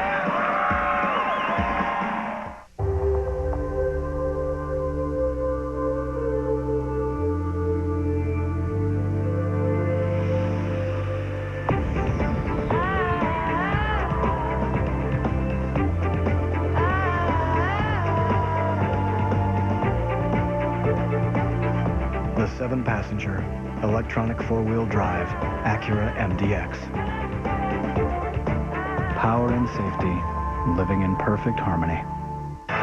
Stuart Scott and the gang recap the NFL weekend and get you ready for Monday Night Football on Monday Night Countdown, delivered by UPS, 7:30 Eastern on ESPN.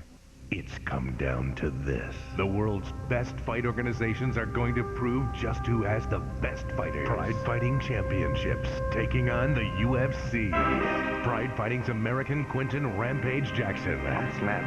Takes on Chuck Liddell from the UFC. If I want to win this tournament, I need to knock both guys out there and fight. Pride Fighting Championship, the final conflict. Let the showdown begin.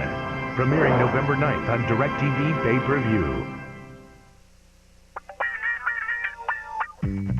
The entertainment and refreshment just keeps on coming, and coming, and coming. Because now when you order Showtime Unlimited, you'll get a year's supply of Pepsi, free. So help yourself to the best in premium television anytime, and the joy of Pepsi for 12 refreshing months. Oh, and if you order now, you'll have a chance to win a ski vacation to a top-ranked North American resort. But this deal won't last forever, so order today. ESPN's College Football Saturday, brought to you by Allstate. You're in good hands with Allstate. And by Acura. Experience the performance today at your local Acura dealer. So as you look at a very enthusiastic crowd back up toward the press box here in Lane Stadium, Hokie territory, one number 81. They've done a great job of blanketing Kellen Winslow in this ball game tonight, Mike. Jason Geathers in the ball game at tailback. Pruda steps up, he's going to run it. Has 5, has 10, and then goes down. And Reese Davis, let's check back with you. I think you got to wrap up.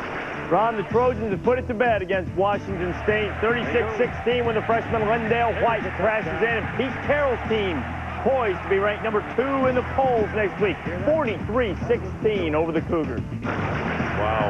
Haywood Reese, with that showing, I'd be surprised if they were not in that number 2 position. We'll see on Monday. Low snap. Pruda gathers it. All kinds of time. And now here comes pressure. Cuts it up at the 50, and he goes down at the 45-yard line by Sandage. Snaps to Crudup have been poor tonight. Well, coming up next, Mike at Sports Center, Stuart Scott, John Anderson standing by. Who survived Survival Saturday? Kobe season begins, NFL plays of October. Stay tuned also for post-game extra on ESPN News. Crudup gets this pass away, gets it complete to Winslow, and he's going to be tackled, but he will have the first down. Ron, I know you gave me an article today, ESPN Magazine, and I was reading it about Kellen Winslow, and Curtis Johnson, the coach, the wide receiver coach, for Miami. It's the reason he chose Miami. So you get caught with a coach, you like a coach, and you decide to go there. Well, he's going to be a great one, just like his dad, in the next level. Got this pass, catches it, and that's going to be Moore who will make the grab, and is shoved out of bounds just inside the 30 by Eric Green. They showed Brian Randall throwing over there. I believe he'll come back in the game. He'll get one more shot here. Marcus Vick's probably done for the game. Would you think next week when they come on the field, Marcus Vick will be the starting quarterback? Write it down. Marcus Vick is the quarterback from here on in.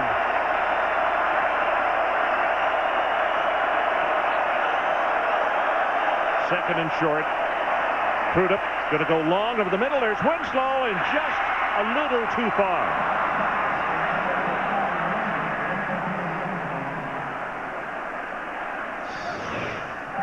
Kellen Winslow's trying to get down the middle. Fuller, man under. Just overthrew him. Boy, Mike, for a 252-pound guy, he can run. He really comes off the line of scrimmage so well. He's the best receiver tight end in the country. Now, you may put him to the best tight end. He may be the best receiver, too.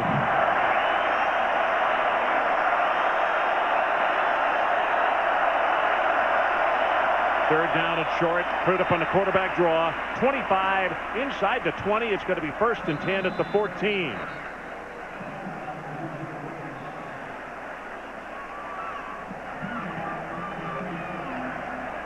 So there's a flag back at the line of scrimmage.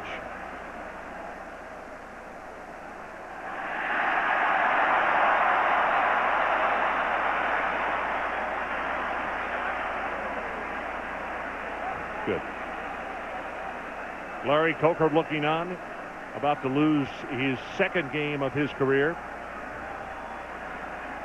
Holding offense 10 yards, the previous spot.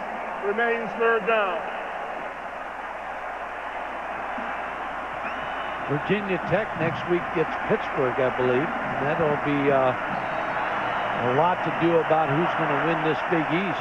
West Virginia now alive in the picture in the Big East. Third down. They need the 28-yard line to pick up the first. Right tackle moved for Miami. Yep, he sure did. And you know what? Mike, I'll tell you something. He moved on the last play, but they didn't flag it. And now here comes a late flag in as Moore was in a little rooster fighting there with Eric Green. Eric Green might get called for this personal foul.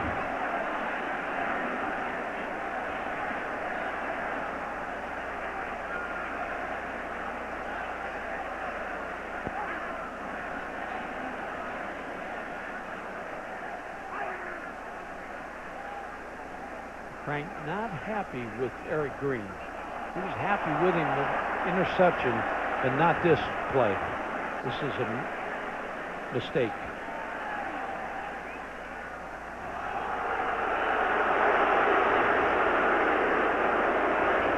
Take another look at it. You'll see why Frank Beamer is upset. Yeah, Eric Green here makes the move here. He stopped him. Now he got an elbow. You never see the first one, though. Eric Green got caught.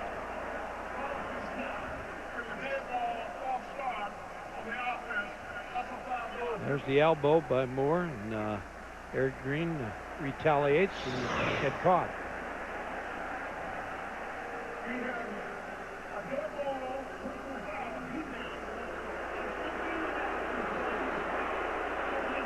Well, and a big thing right there is not where the distance of the penalty takes it, but the fact that they get a first down. And that's Frank is telling, he's telling the linesman there, he got an elbow first. Shouldn't have retaliated, but he got an elbow first. Derek Crudup continues to operate Miami at quarterback.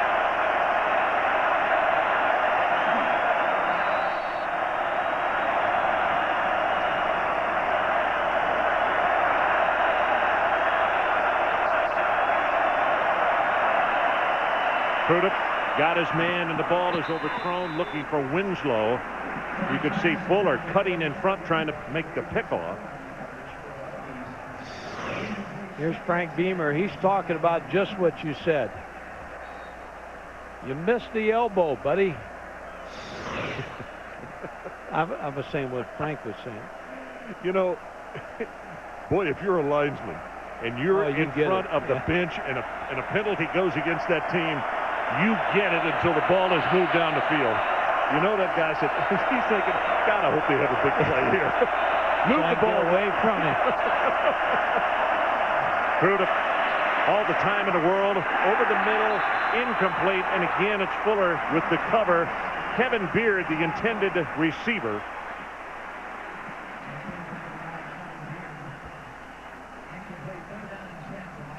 Kevin Beard, the wide receivers, just can't get the football on time. You know, the interesting thing about the game that Green has had tonight, Darnell Wiles was the #1 and had done such a solid job, and they were worried about being weakened in that position.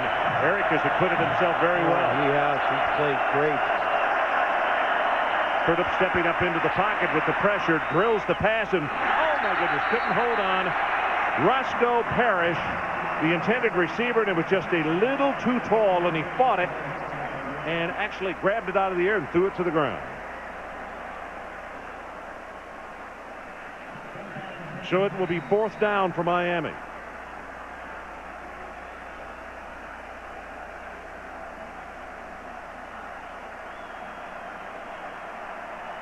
Fourth down, they need to take it to the 19-yard line.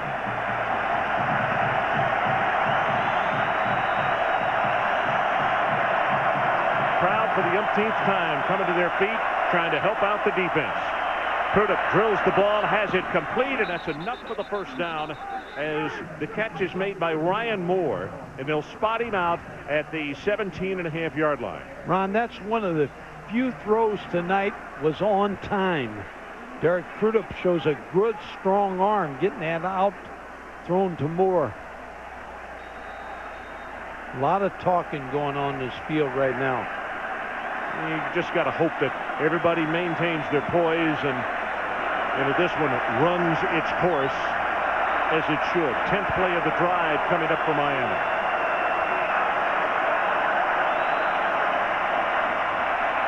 Crudup gets the pass again. Here's Winslow, catches it, gets out of bounds after he gets as much as he can downfield. Manning will push him out of bounds at the 10.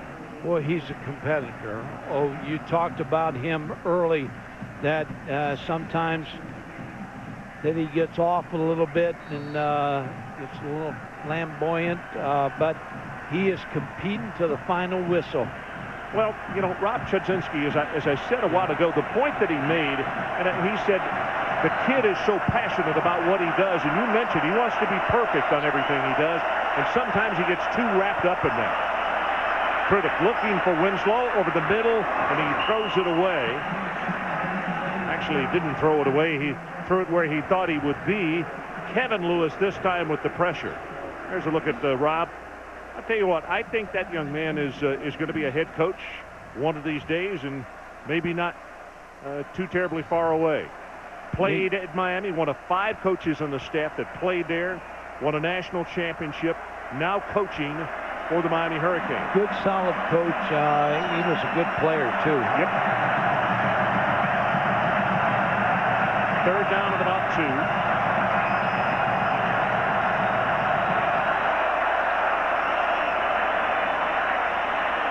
Gets this one out to Geathers. Geathers at the 5, and he will score. Crowd goes silent for a moment. Manning is shaken up. Brandon Manning, linebacker for the Hokies. And you know, I know it was 31-6 with the extra point attempt to come. For a defense, boy, the shutout means everything in the world. Now, this is not the end of the world, but boy, that's what they wanted so desperately. Yeah, they really did. Bud Foster knew that Miami is very capable. Crudup does a good job of looking off. Gets the pass to Geathers. He got a big block out here. from his offensive lineman, Joel Rodriguez. That's a pretty good move by the center, 6'3", 293, Joel Rodriguez, to get out there in front and make that play.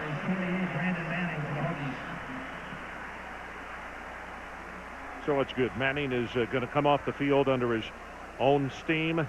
Looks like Trott will come on replacing him. You know, they've mentioned that Trott is a real comer. He's only a sophomore out of Torrance, California. But the note I'd put down, very improved, and they think he's going to wind up being very good. He comes into the ballgame, and we've called his name a lot in this contest. Miami will go for 2.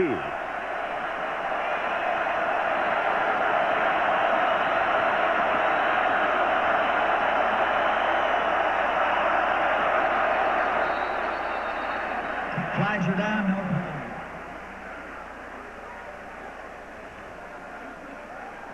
Sloppy game, penalty-wise.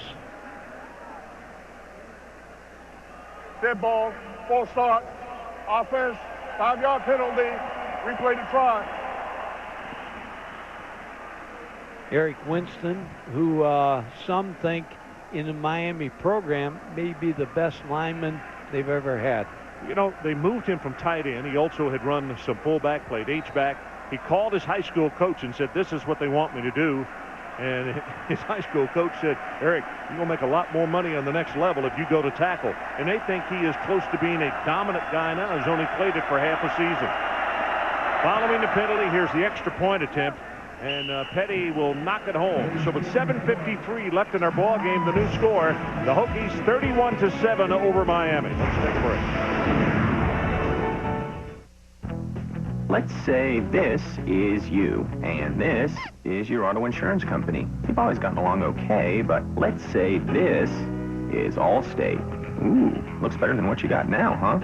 Well, qualified drivers who call Allstate for a free auto quote can get a company this good for this kind of price, maybe less. The choice is pretty simple, don't you think? So call Allstate now for an auto quote and find out how you're in good hands with Allstate.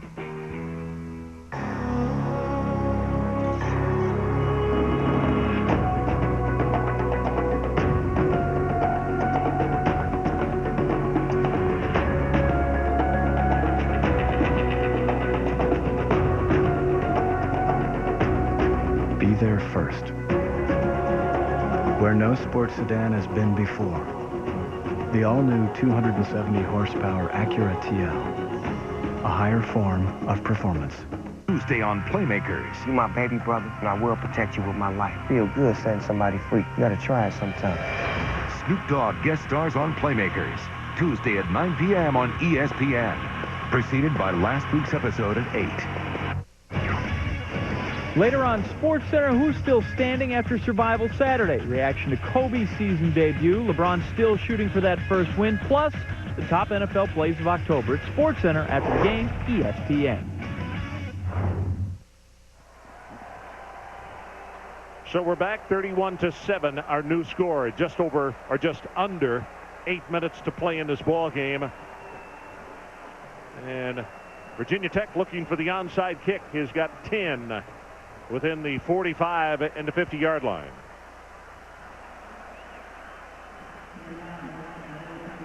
Emo is the only man who is back deep, and he is deployed to the 15.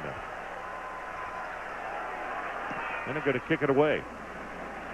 Pooch kick, Emoy on the run. Gathers it at the 17 very wisely. Goes down at the 20. Reese Davis, let's check back with you. All right, Ron, Trev Alberts, Mark May with me. Guys, when the new BCS standings come out next week, poll average is going to have a lot to do with this. How far does Miami fall? How high does Virginia Tech rise? How do you shake it out, Trev? Well, it's easy for me, guys. I mean, I have Miami going to number 4 behind LSU, USC, and, of course, OU. I have them ahead of Florida State. They both have one loss. They played each other, and, hey, guess who won? Miami won. It was a wet track. I have them actually behind Florida State, but I have Virginia Tech moving from 11 to 7. Okay. Right. And the Hokie fans would say, how can you rank us behind Miami after this performance? West Virginia. Much more discussion on this on College Game Day Final after SportsCenter tonight, guys. Okay, good. We'll look forward to that. Randall comes back in the game at quarterback. And straight ahead with the run, short yardage. Here's the BCS standings brought to you by Allstate. Mike? Ron, you look at this standings. Here's the way I think it's going to come out. Oklahoma, number 1. Southern Cal, Minnetroy, number 2. Florida State, number 3. LSU, number 4. Miami, number 5. Ohio State, number 6. Don't disagree with you. I only think going to that's... take it to 6. Somewhere TCU's out there sitting there, still undefeated. Got a great game next week. Bowling Green and Miami, 2 of the best quarterbacks in the country, going to battle Roethlisberger and Josh Harris. Gibson being escorted to the sideline. Now, our discussion also would continue on what you said if you've beaten somebody on the field, and you moved Florida State ahead of Miami. Is that all right? I did do that. No, that's not all right. I'm going to move Florida State back down. LSU up to 3. Okay. There'll be a lot of discussions like that after it comes out on Monday, Michael. And our guys are going to discuss it back in the studio. As soon as he got the handoff, Wilfork comes through and makes the tackle.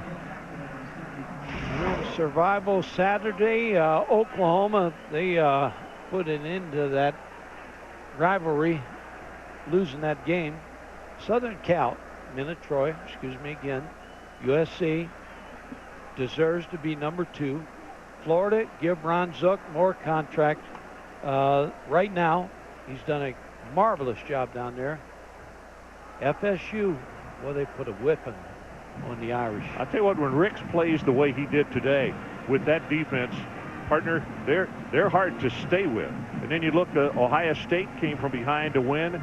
Mac Brown's club with a huge win over Nebraska, held them to less than 1 yard per carry. Vincent Young again proves that he is truly one of the young superstars of the future.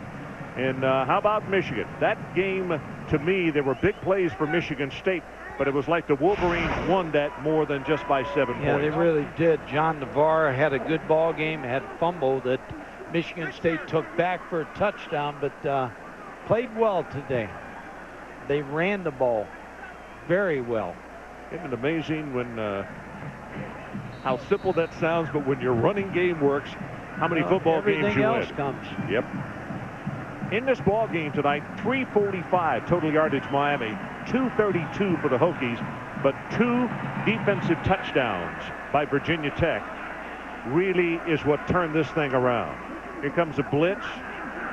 He will hold on to it. Randall just going to run it back to the middle of the field, try to run more time off the clock, and is tackled at the 20 by Pata. And Miami will call another timeout to stop it at the 6:51 mark. Mike, let's take a look at the key plays of the ball game. So many of them. Roscoe Parrish right here. This was the first big one. D'Angelo Hall talked all week. He backed it up. Here's a pass right here that Everett just let get away. Could have got him back in the game. Eric Green with the interception. Touchdown. Mistake. And then Marcus Vick securing the #1 quarterback spot with the touchdown pass to Ernest Wilford. So the key plays for that fumble return for a touchdown, 7-0. And Virginia Tech got the field goal. They led 10-0 at halftime. But then they really struck big in the third. Here's the interesting thing, Ron. You look at this stadium, there's nobody leaving. Nope. They're enjoying this. I mean, this crowd was good. They were a good home field crowd. I'll tell you, they were great. You're right. We got movement again. Because of the streak, but also because it is Miami and the fact that they just don't lose very often. The point that you make is excellent because they're going to sit here and they're not going to leave. No. They're going to sit here and watch the celebration. Offense. Ron, here's a point, too. The best player on this Miami football team, he's on the punt return team here, Kellen Winslow. He's trying still in the kicking game to make something happen. 31-7. That's a great team player there. Here's the kick, line drive, and Parrish at midfield. He's going to hand it off. And on the reverse, they got a picket fence out there. Sean Taylor down the sideline at the 20, and he laterals the ball back. That's to Kelly Jennings, and he's finally tackled. Mike, talk about these streaks one more time. This is what they have had going. Yeah, the big the two they're going to lose here, the road wins and conference wins. Regular season wins. Of course, they lost to Ohio State in the Fiesta Bowl. They're all going down. Sports Center coming up next, immediately following this one. We got 6 minutes and 31 seconds showing on the clock. Hokies up 31-7, but following that short kick and long punt return, Miami for the first down inside the 20. Here comes an all-out blitz, and they go with the running play, and it's going to be stuffed. I mean, not for a loss. Adrian Karsten, let's check with you down on the sideline. Leave it from someone from a Polytechnic Institute to come up with this idea. If you look at the base of either goal post, underneath the padding that says Hokies, there's a big hinge with a lock on it. Now, the guess is that there might be a few people on the field besides being post-game on. And if so, what's going to happen, it's going to act like the breakaway basket on a backboard. I'll finish that thought in just a second. Okay. We're intrigued. Here comes a blitz again. Prudhoff right over the middle. Gets it to Winslow. And he is hit immediately and going to be stopped there. Jimmy Williams, the first man to grab him. Okay, Adrian, to complete your thought there. Security is going to do the best they can to keep people away with dogs, from what I understand. Well, if they can't, the whole idea is if the students and other fans get up on the goalpost, so number one, that no one gets hurt, the thing is just going to collapse. Like if someone big went up, tried to stuff a basketball, the rim breaks away on a backboard. That's the whole theory. The same theory here. It's never been tried, so we'll see what happens. But that way, the goalpost doesn't break. No one breaks bones. They celebrate, but the whole idea is that the security keeps the fans off the field in the first place. It's a first for college football. We'll see what happens. Okay, Adrian, thanks very much. While you were talking, Ernest Wilford being taken across the way, and that's where the X-ray unit is. That's not a good sight right there if you're a Virginia Tech fan, when your biggest wide receiver has to go over to be X-rayed. I wouldn't be surprised next week that Randall's not a wide receiver. If Wilford's hurt, get him back on the field because he's a good runner. Third down about 5.5. Prudhoff gets by the first pursuer, throws the ball, intercepted. It's Fuller, Vincent Fuller.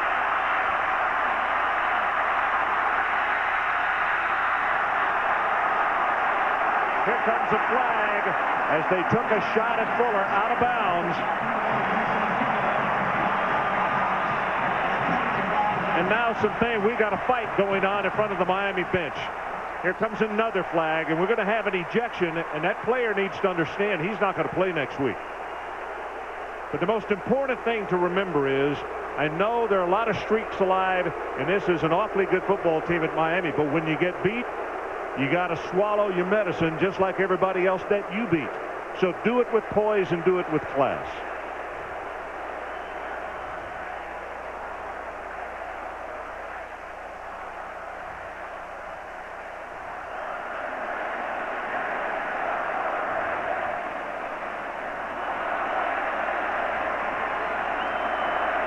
Boy, Fuller with a great interception again. And a big return. He has been, how many times have we called his name tonight?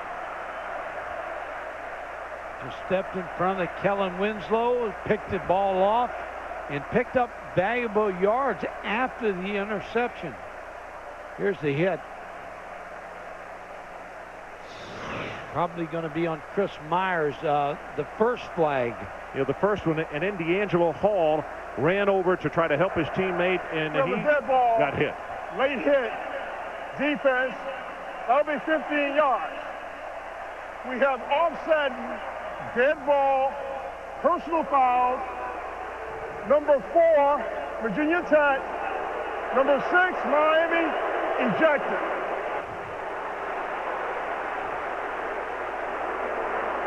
Well, you're right. That D'Angelo is big. can't play next week. They got Pittsburgh coming up, and he can't play. No, that is a big play, and you got Wilford hurt too.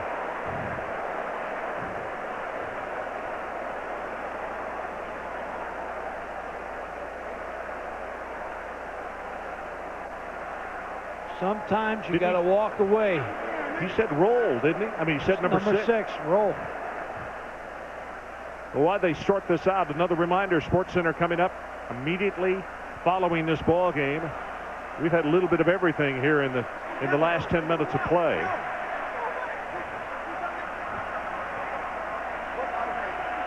Well, D'Angelo has had a great night tonight, but the coaches are not going to be very pleased with him, because if that is indeed the case, and it has to be by rule, doesn't matter what quarter it comes in, they are both out of next week's ball game.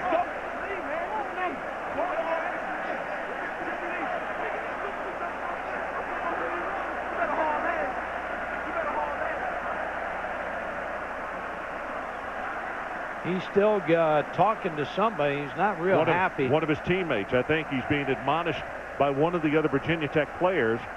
And this is where you got to think the team. You can't think of just yourself. I mean, and particularly, he's had a great ball game tonight. You know, leave it at that.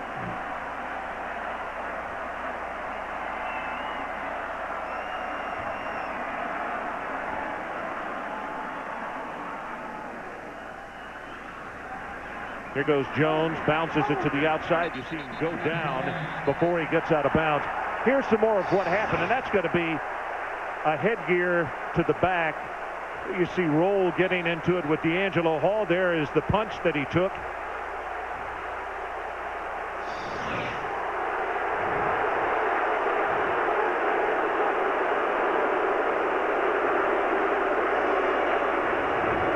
Well, the coach is getting on the official, but let me tell you something. Miami has lost their poise They right sure here. have. I mean, on the sideline. Hall's thrown out. Roll was thrown out. They're going to miss next week's football game, but I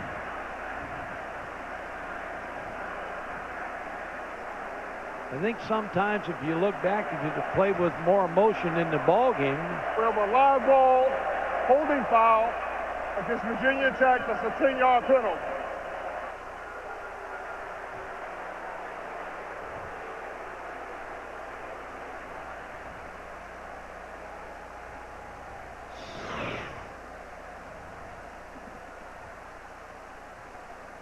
Here's the penalty there that Sean Taylor. Still, I don't know if they. Yep. It's 15 yards first out.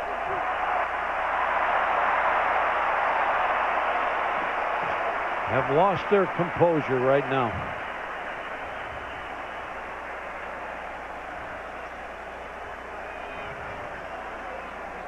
Sean Taylor's a great player too. He's probably the best safety in the country.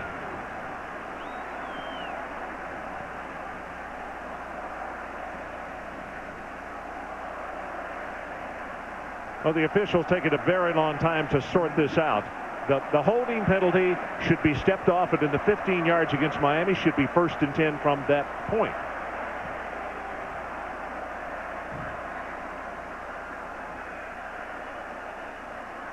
And the officials have done a nice job in the ball game tonight. A little slow at times, but right now we need to put a fast forward on this clock because there are two. Here's Wilford coming back. He's been X-rayed, but these tempers are not going to get any better. No.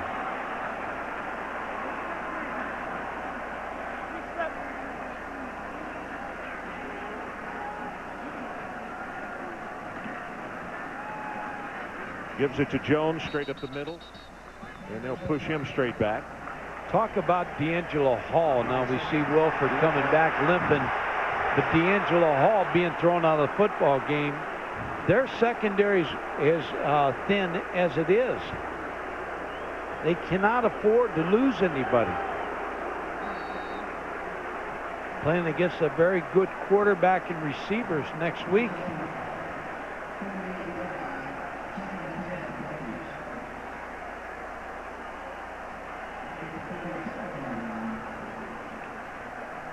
Well, they respotted the ball. They put it at the 47. It's 2nd down.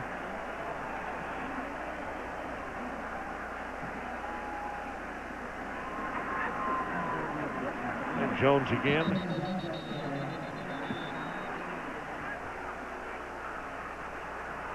Marshall makes the tackle. And now after every play, this is This is really getting ugly.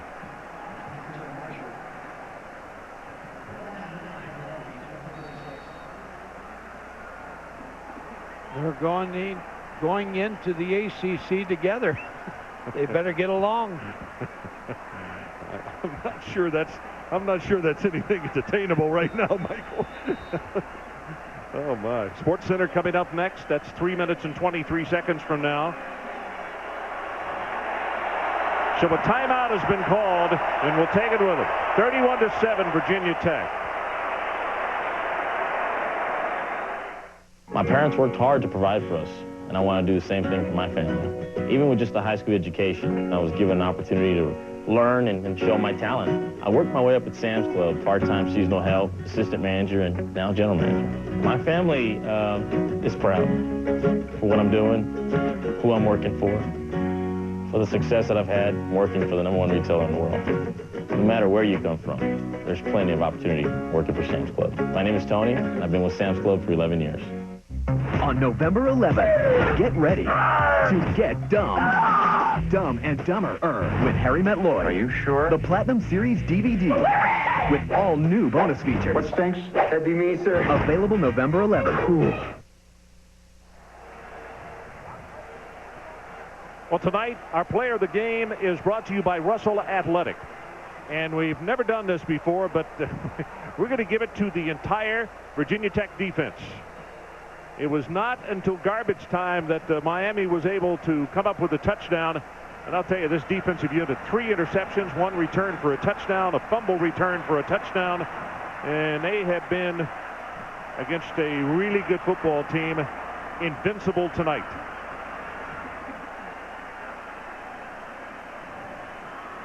Hamilton, number 27 in the ball game, replacing Wilford.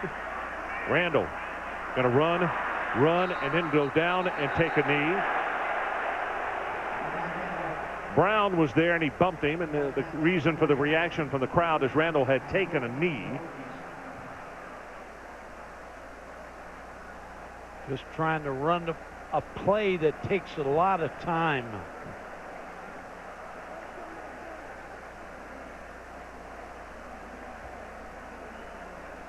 Big win by Tech. They got to go to Pittsburgh. Then they still have a couple Big East games after Pittsburgh. Burns prepares to punt. After this play, we'll show you the big wrenches that have been brought on the field to collapse the goalpost. Driving spiral. Parrish can't gather it. It's going to be out of bounds. Burns kick goes out of bounds. Well, that's the apparatus that they put on there that helps that thing go down easily. And the fans can't tear down the goalpost and hurt themselves.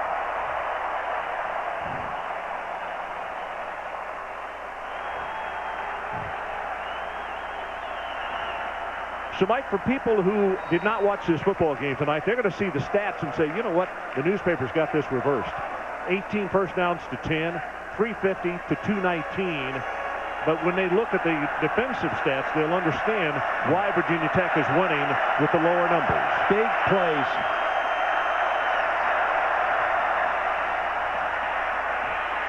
Gathers up the sideline. He'll run out of bounds and stop the clock as quickly as he can. So let's take a look at the remaining schedule, first of all, for Miami. They get Tennessee. Tennessee had a tough game with Duke today. They get them at Miami, and then they get Syracuse, Rutgers, and they got to go to Pittsburgh. Pittsburgh's really sitting in the driver's seat now. And we'll show you the Virginia Tech remaining schedule in just a moment here. Tyrone Moss comes in a tailback.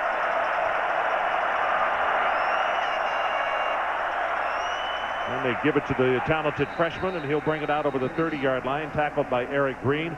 Virginia Tech, here's what they have remaining. Yeah, they got to go to Pittsburgh this week. Then they get Temple, Philadelphia, Boston College here, and then Virginia, Al Grove's team. But as again, Pittsburgh's got to play both Virginia Tech and Miami, but they get them at home. and they're going to get Tech after this big win. They got them right. You know, Mike, in the length of time that Frank Beamer has been here, this is going to be the highest-ranked team that they've ever beaten. They're like 0-19 against top 10 teams, and it's something that they kind of gig Frank with from time to time. But this is going to be a night that they're going to remember for a long time. As again, the freshman Moss gets the carry. Green will make the tackle.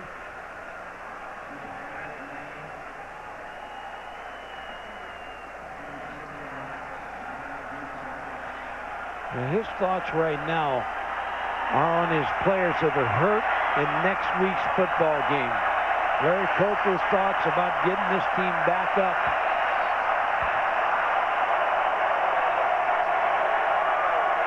You know, we'll look for official confirmation, but I know that's what the rule says, that Roll and also D'Angelo Hall, ejected for the ball game, would not be allowed to play in next week's contest.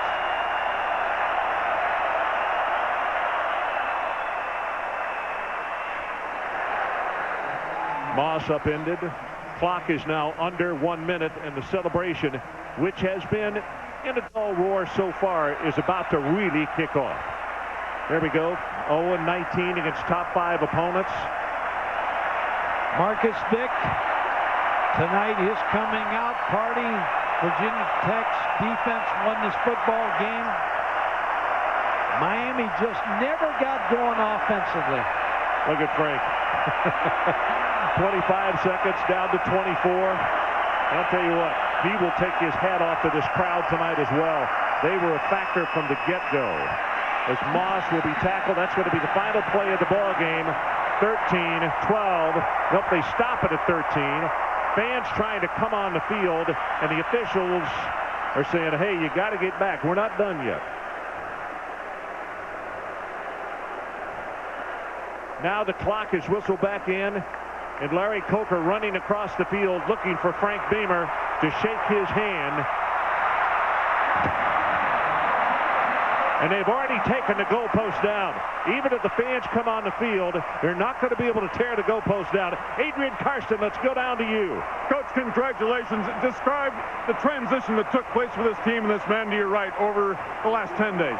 Well, he's a player, and he gives us something in there. But, you know, we got 2 great quarterbacks. That's what I tell you right now. We're really fortunate here at Virginia Tech to have 2 great quarterbacks, very unselfish, and we're just going to try to find a way to win football games. Whether it's Marcus or Michael, what does it feel like to run onto this field and just have the crowd erupt? It just feels great. You know, we came in here, we didn't want to turn the ball over. We just played a heck of a game. Enjoy the victory, gentlemen. Ron? Okay, Adrian Karsten, thanks so much. So the upset is complete. And our final score, Virginia Tech 31 and Miami 7. Coming up next, it's SportsCenter and ESPN News Post-Game Extra. For more, log on to ESPN.com, your home for college football on the internet. This has been a presentation of ESPN, the worldwide leader in sports. Good night, everybody, from a joyful Blacksburg, Virginia.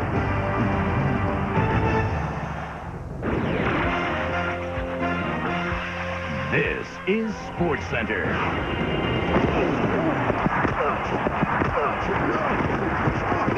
Nailed from behind. Oklahoma's got it. Touchdown. The ball is loose.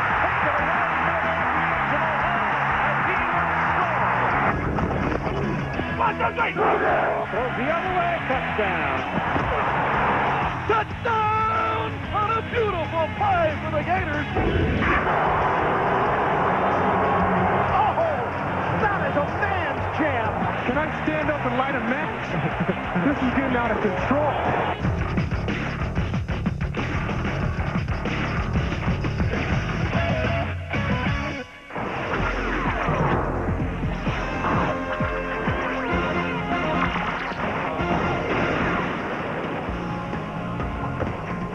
Respect, we are all up in your grill. Stuart Scott, John Anderson with you. John likes getting up in people's grill. We're grilling.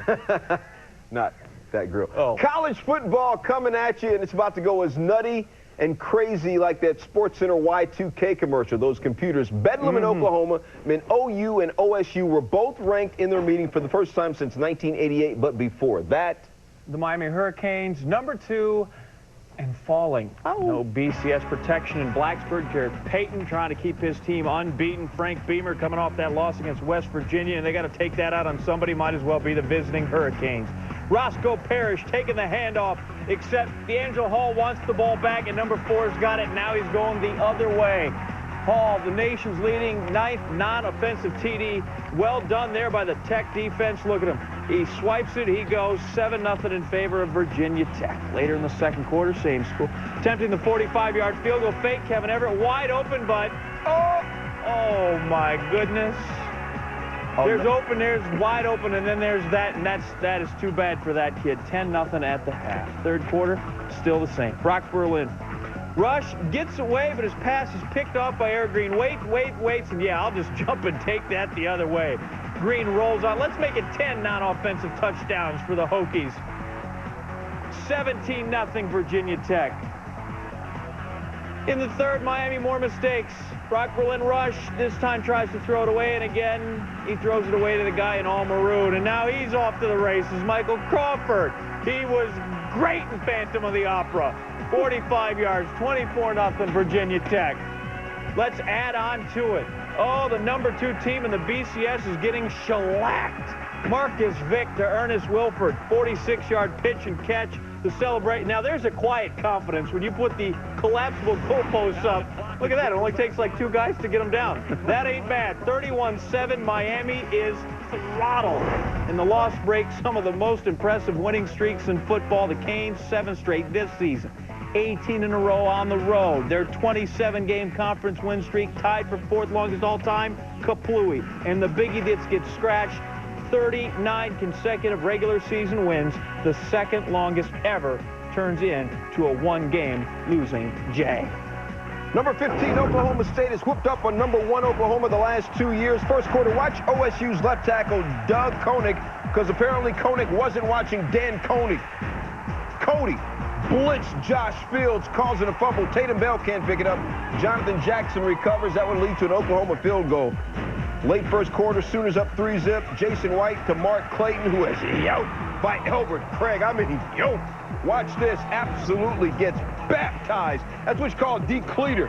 But Clayton's like, what? What? I got something for you. Second quarter, White representing to Clayton. The same man who got cracked before. This time he gets 14 yards. Same drive, 3rd and 6. White again. Clayton again. Play of please again. Clayton had 6 grabs, 96 yards. Now 2nd and 1 from the 4. Kewan Jones taking it to the house. OU brought the house. 225 yards on the ground. They're up 17-0. 3rd and goal, late 3rd. White drops back. Brandon Jones is stupid open. White completed 11 passes to 6 different receivers. 3rd quarter. Snap is high, and Cole Faden just minimizes the pain by just falling on it. Bob Stoops fired up Oklahoma's first play from scrimmage. End around. This is saucy. Wide open Clayton. OSU came in averaging 445 yards a game. They had 161 yards here. And watch this. Watch OSU's DBs. They freeze on the fake pitch. They got played. Brandon Jones right through, then he catches the ball. Oklahoma State gets throttled. Sooners roll 52-9. OSU coach Les Miles said Oklahoma was the best team in the nation, so we're told. Said that before. Replied Bob Stoops afterwards, sometimes it's good to have that sarcasm thrown at you. Check this out.